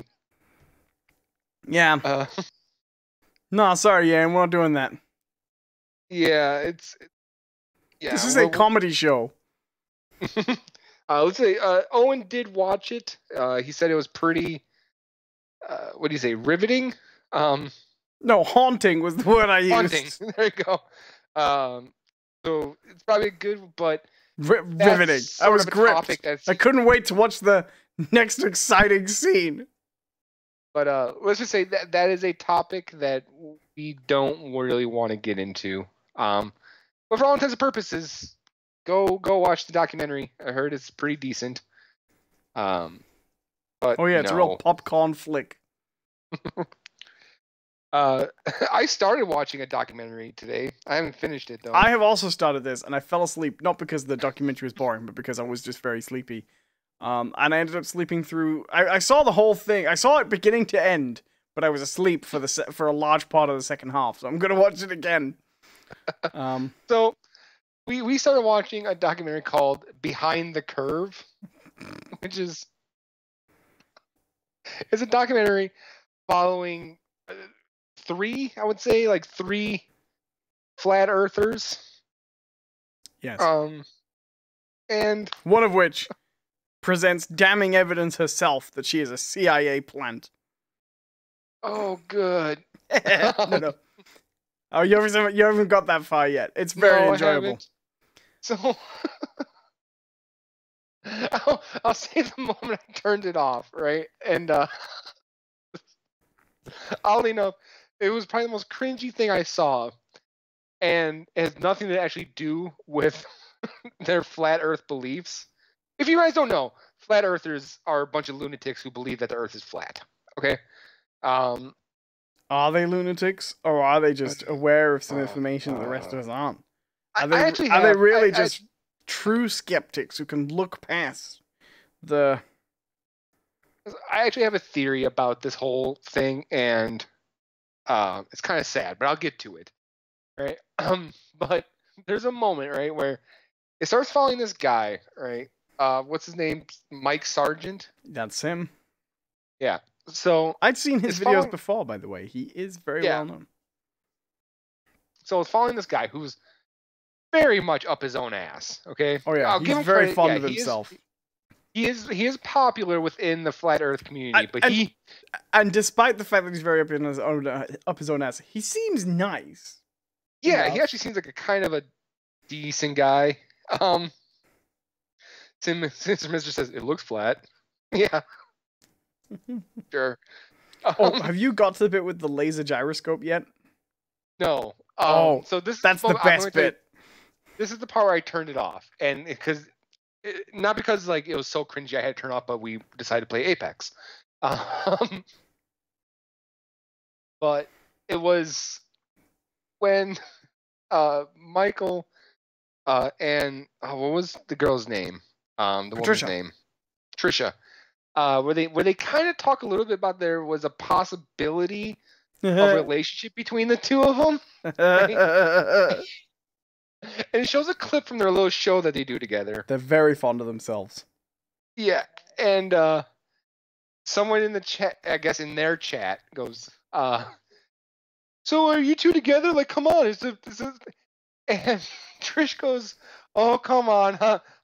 We're a really, really, really, really great couple of friends." And it's like, oh, like. I like the bit where she says she doesn't let on what she's talking about, but she says, "So I went and got in a relationship with someone else, and looking back, there were a lot of red flags. Maybe if I'd known then, I wouldn't have listened to them, and then I wouldn't have seen the red flags." It's a really weird sentence. Do you remember? Yeah. My friend is because then they cut to Michael, and he's clearly really bitter about it. He's just like, yeah, she just up and went to London someday. She took her cats. Do you know how expensive it is to move cats to another country? Like, I get it, you love your cats, but just get new cats. really good. I quite like Michael's mother, who clearly is not a flat earther. No, she's just like, oh, for fuck's sakes. Like, she definitely has that, like, she's trying. She's really trying So to, like... I don't want to spoil anything for you, but I don't remember where everything else is. Have you got to the bit where they show the montage of all the people who've lost relationships because they believe in the flat earth yet? No. Okay, that's good too. I'm going to stop saying this because I didn't want to spoil that, but it's good. It's really good. James says, I told my mom about she told me never talk about what he did to her ever again. Whoa. What?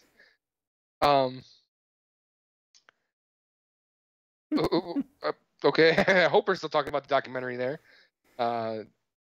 Jessica Play says, how's the trifle going, John? Oh, it's still cooling. Oh, it's 1:50 now. That's been 40 minutes. Okay. Should we go back to it? Should we trifle it up? Let's yeah, okay. I will go set up. All right, let's do this. John, we're going to return to Trifle Watch 2019.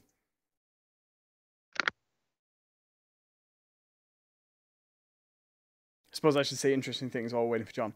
John will return to us with the camera soon. If I'm a little quiet every now and then, I'm a little sleepy.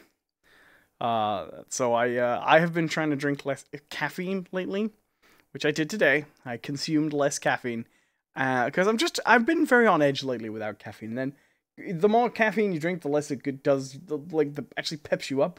So I've been trying to drink less caffeine, and I am feeling it very much today. Podcast day was not the day to start trying to do this.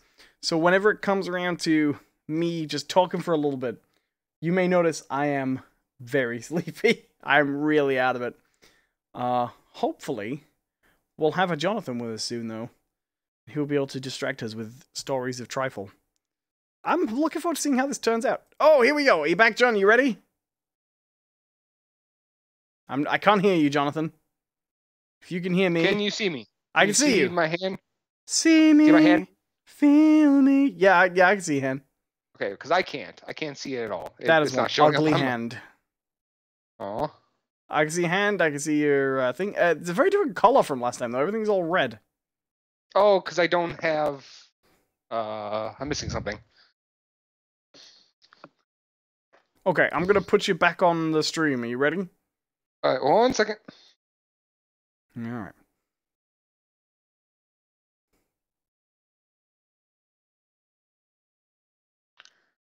No one else can see what's going on. A little bit better color? No, it looks exactly the same. Well, hell. I can't... I hate this because I can't actually see it myself. This is good. John's just attempting to set up his video here, by the way. Shall I put it on the stream and then people can see while he's on now, or shall I? I don't know. Trying to... Okay, you know what? I'm just going to have to go with it. I'm going to have to trust you guys. Okay. Bring it up. I've put it on. Let's do it. Okay. It looks darker. Is it just darker, maybe? I don't think so. Okay. So... Wait, do you have your cell phone light? Yes, I do. That's what I went to go and get. Oh. You see that? Has it set? Whoa! It's jiggly. Jelly on a plate. Jelly on a plate. Wibble wobble, wibble wobble, jelly on a plate. That's what we used to sing in the school days. So the color is gonna be weird, but hopefully you guys can still make it out. Tiny Betsuka says this is like a proper production. Yeah, I mean, with my great Tiny Betsuka says Owen should have sent him 2 trifles so John could be like, here's one I made earlier. No, that would have been deceitful. And that's what most of those cooking shows that you see on terrestrial television, right? What they'll do, they'll have something pre-made. They're a bunch of liars. They're a bunch of deceitful liars. Right? This is the truth, right? This is... Tiny Betsuka says, why is John's kitchen a photography darkroom? I don't know why it's that color. Like, I don't know. I really here. Okay, one second. I'll be right back. I'm gonna cancel the call. I think Okay. maybe that. Okay. All right, let's do this. Oh no, we lost John. Oh, God, that's loud. Whoa, sorry about that, people. Okay. Let's turn the video on. Okay. It does not want to turn on. Okay. We'll get this. Cool. Hello, people in the chat. There's a slight delay. I'll try and sort this out. You'll be seeing a little bit of Skype here. Okay. Is it better? It is, although I don't have like the video up as like a thing now. Oh. Okay, hold on. I may have got it. Oh no, I see the red is there. It's red. Okay. All right. I still can't see it for some reason. It doesn't want to show up on my side, so I don't really see what it is. So I'm going blind. But you know what? We don't need eyes for cooking. We just need our taste buds. All right.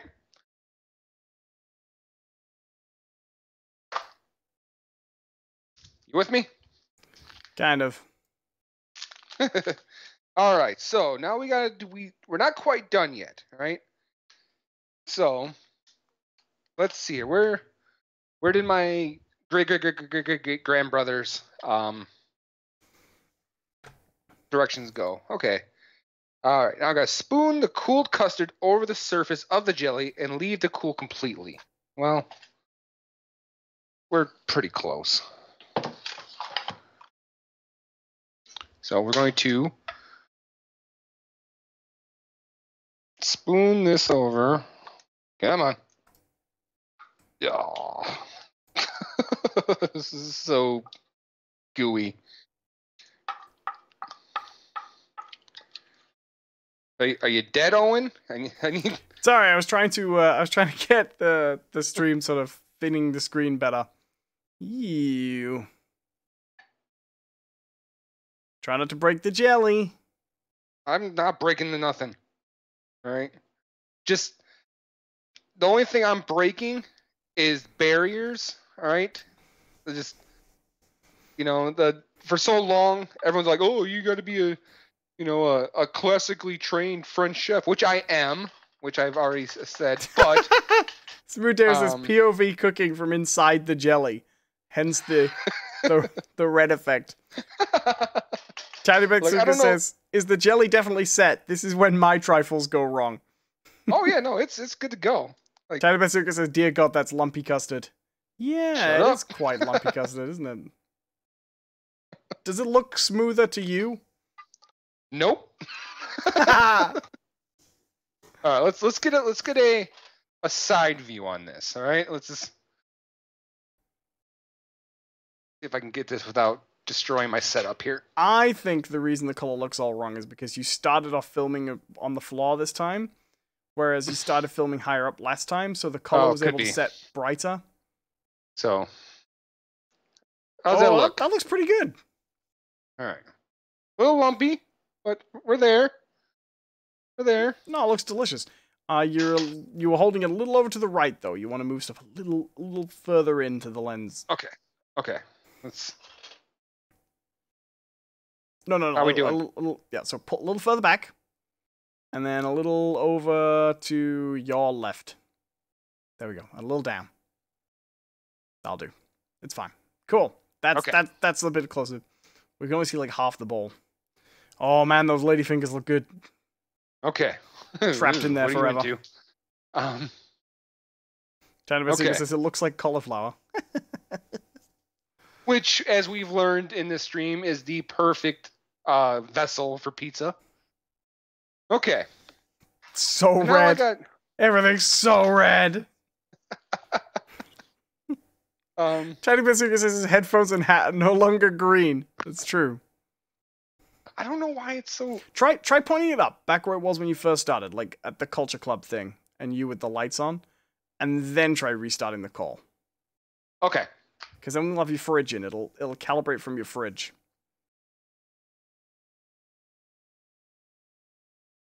Okay, you're gonna have to listen to some Skype audio in a moment, people.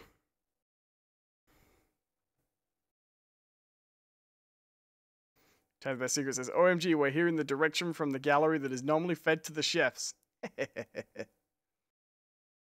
Oh man, he never made it back.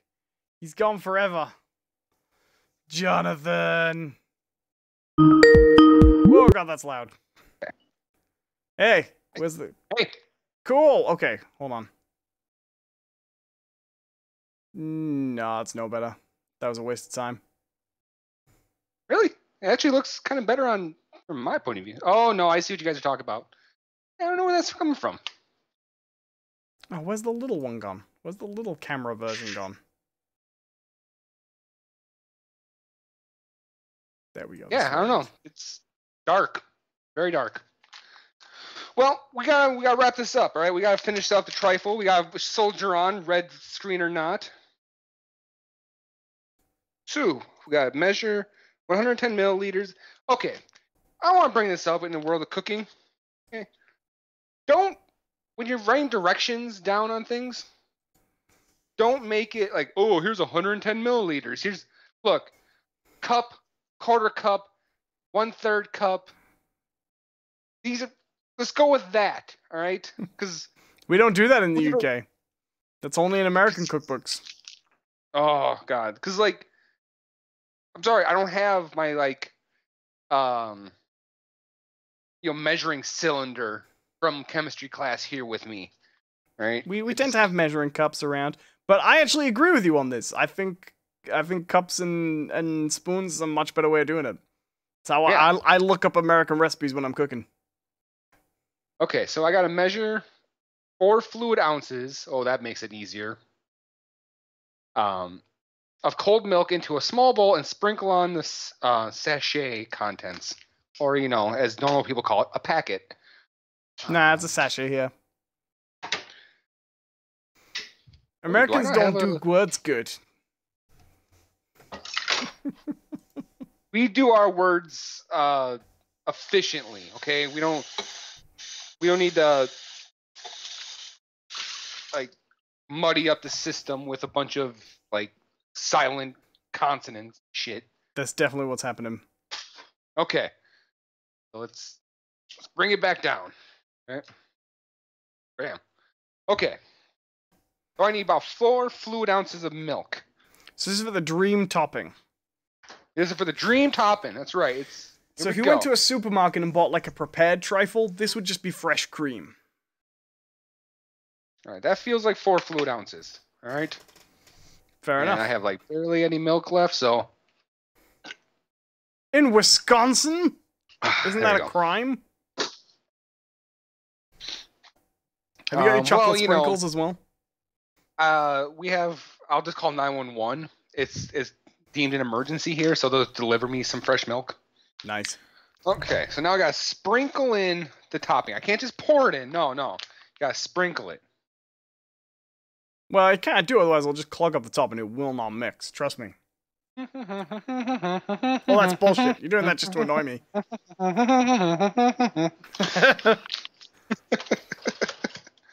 Have you got a whisk or are you going in with a fork? Oh, I gotta whisk this? It doesn't have to stir? I don't know. What does it say? Cold milk, sprinkle on sachet. Whisk. Whisk steadily. Got it. I gotta have a whisk. Because it's Wisconsin, right? Ha! Well played, sir. There we go. We're whisking. All right. We've got to use the patent. It's whisking on the jar. Smooth says, no squirty cream? Shame. Look, however you want to, squirt your cream, that's on you. All right? I'm not judging. Is that thickening up or is that quite runny? A little runny. I might have put too much milk. Well, you're in trouble because there's no more sachets of miracle topping for a mile around, at least. See here, I can get a little bit more out.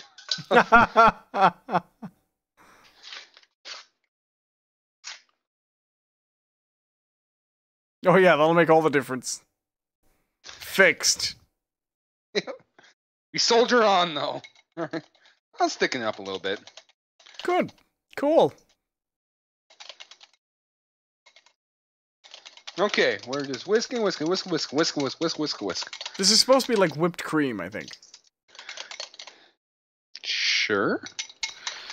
All right. How long do I? Oh, I threw away the package. Shit. Whisk steadily until mixture forms soft peaks. Oh, fuck me. For best results, use. Like a meringue. Oh, good. It says for best results, use an electric mixer. Great. Like, Oh, yo, we fuck. might be here for a little bit. That is not forming any soft peaks anytime soon. Or maybe. Because whipped cream's a little bit like that, isn't it? It doesn't look like it's going to whip for a long time, and then it immediately turns, you know? My arm. You got any soft peaks yet? Does that look like any soft peaks to you? Oh no, you gotta stop whisking. Just try and take your whisk out. You got any peaks? That's almost a soft peak. You're nearly there. This is honestly why I don't bake. I mean, look, I'm an amazing baker. I choose not to bake usually because a lot of people around here really pride themselves on I think baking. you're good. I don't. Yeah, I think I actually pulled it off. I mean, of course I pulled it off. Okay, so now I just scoop it onto the very smooth custard.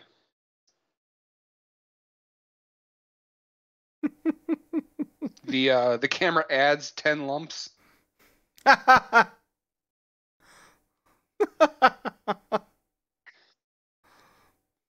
it looking? Does it look nice? Oh yeah, it's actually doing all right. I'm just. Isn't that supposed to cover that? I think it's pretty sure it's supposed to cover like the whole top of the trifle. I'm spreading. Okay, you need to ease up there, Mr. Adams. Okay. I'm sorry, I'm British. I can't bear to see a trifle defaced.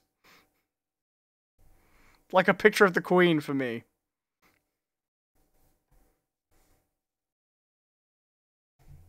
That's looking so good. Weirdly red and orange, but so good. Alright, show us that side-on view. Okay, so here we got the top view. Alright, looking alright. It does look pretty good. Let me just add on up. There we go. Boy George, this is for you. Oh, that looks pretty good. I think that looks quite a lot like the one on the pack too, right?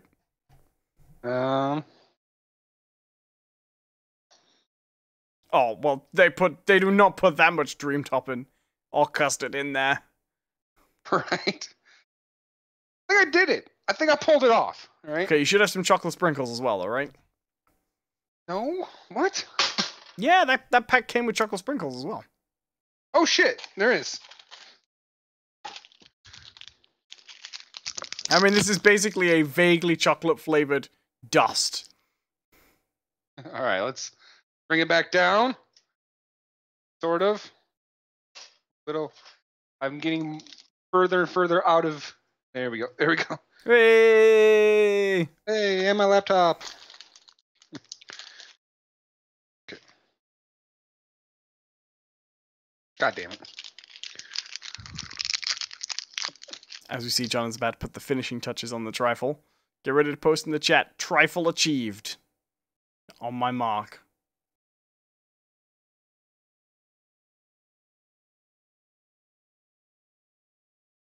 Such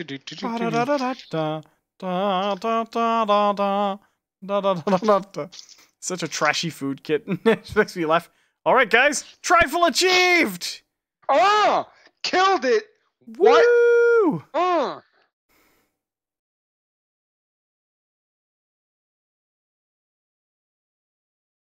Trifle! Are any of the components still warm, or are they all nicely cooled? I actually feel a little warmth at the very, very bottom, but I think for the most part it's cool. So, can I just dig into this thing, or do I have to, like, serve it in a certain way? Does all the jelly look set? I mean, yeah. I can't really see it anymore because I put, custard and dream topping on it. I think as long as the jelly's set, I think you probably dig in however you like. It's best to have like a layer through. I can't really. That's a very, very big forkful of trifle. Here we go. Oh.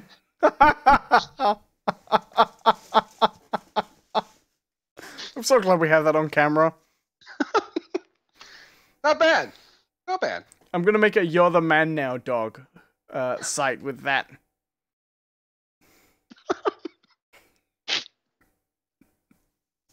No, it's actually pretty good. You could probably set a little bit longer, but The ladyfinger should have gone like sponge cake. yeah, they're pretty non-factor, honestly. Yeah, it's just for a little bit of texture more than anything else. Yeah. And when you make them more from fresh, or if you buy them fresh, often there'll be like strawberries in the jelly as well, you know, or like fruit, fresh fruit in there instead of ladyfingers. Or sometimes there'll be like a layer of sponge between the jelly and the custard. Right. I mean, this is kind of like honestly, this is like a kind of a fruity tiramisu. Yeah, kind of. Not bad. So. Oh, try a little bit of dream topping just on its own and tell us what that's like. Oh, sure. That is.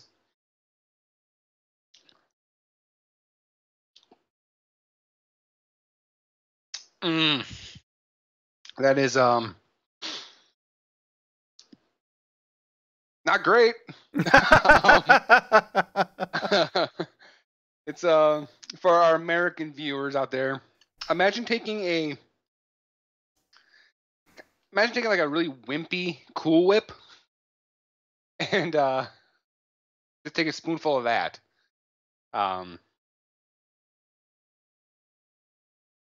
Yeah, it's really oddly like, I don't know how to explain it. It's not airy. Like it's that could be down to your whisking, you never know. Could be. But like it feels like it lacks substance in a weird way. Like it should be a little heavier. A lot of those 70s era, because that's a recipe that has not changed since the 1970s. Is the kit from the 70s? That actual kit was freshly bought and is in date. But that kit has been around since the 70s. That product, pretty much unchanged. And excuse me, I think we established that my great grandfather, Archibald Bird, back in 1152, developed the trifle recipe. Absolutely. So, and that custard recipe for the bird's custard has been around since the 30s. So a lot of those 70s kids. Wait! It was developed when you guys were rationing sugar. Yeah, pretty much. So that a lot of those kits that have been around for a really long time, I find they do have like a flavor of like almost nothing. They're very mild, very safe, very broad flavors, if you know what I mean. Right. If you actually bought a fresh trifle, because you can just go buy a trifle, you don't have to go, you don't have to make it from a kit every time you want one. Thank God. Right. They're much more flavorsome for sure, without a doubt.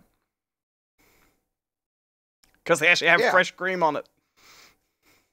I just like the idea of hearing like your grandparents just being like, "I survived the Blitz on a Bird's custard trifle." Yeah. Well, so they sell Bird's custard usually in like big cans, and it used to be like the classic dessert. They would have everything: sponge cake, pull a shitload of that on it. Chocolate pudding, a load of Bird's custard. Every dessert in primary school came with it. Not a huge fan of it, to be honest. It's all right. Yeah, I mean, we have like, I mean, I think we actually call it custard here too, but that stuff I've had like plenty of times in my life. That filling. So I suppose next time we do something like this, it should be the other way around, right? I should be sending you something that you need to whip together in your kitchen. Yeah, probably. Well, you On sent me the screen. biscuits and gravy, but I didn't make those on screen, on camera. He's going back for more. It must be edible. I'm just hungry. So the traditional Christmas trifle, you would make it kind of like that. You could replace the dream topping with the brandy cream if you wanted. The brandy cream, actually, the brandy sauce that I gave you, or the rum sauce. Which one was it? Brandy sauce? That is actually also a bird's custard, except it's white and it's rum flavored. You could make the trifle with that instead of the custard, and it would just come straight out of the carton, ready to go. But I can just drink this out of the carton? Yeah, it's ready. It's nice. It's a brandy flavored custard. It's delicious. Okay. You can heat it up as well if you want, but you can just pour it on like custard. I can figure out how to open this damn thing. Oh, easy open, easy pour my ass. Yeah, this is a lying line. It's like an orange juice carton in there. It's like metal lined. Oh. Okay. I don't know if... Yeah, that's a knife job. That's... I know, because I bought a carton of this for myself for Christmas for my mince pies. It was delicious. I think I had rum sauce, actually. It's pretty much the same stuff. Okay. So I can just theoretically just pour this into my mouth and it'd be okay, right? Yeah. It's delicious.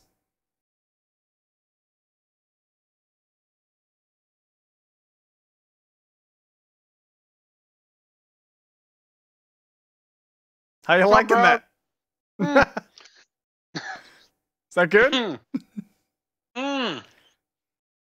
It's it's not bad. I mean, you're supposed to have it, with cake. Right. It's a little rich. Like, it's funny because I'm looking over, I'm eyeing my actual bottle of brandy. I'm like, I can just go get that and wash this down. Like,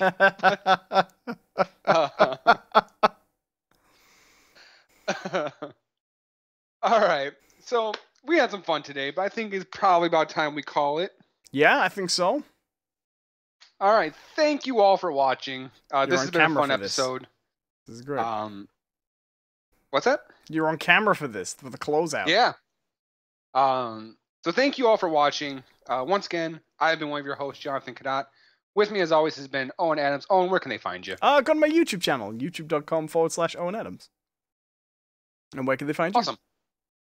You can follow me on Twitter, which is @JohnCPerson. That's JON, the letter C, person. Or you can follow this channel right here. Most of my stuff comes right here on this channel, which is Not Biscuits. Or from time to time, I haven't been doing so much lately, but I plan on getting back into it. I've been doing some writing streams over on Twitch, which is twitch.tv/JCRizzle12. And that's about it. So, until next time, have a good one. Bye!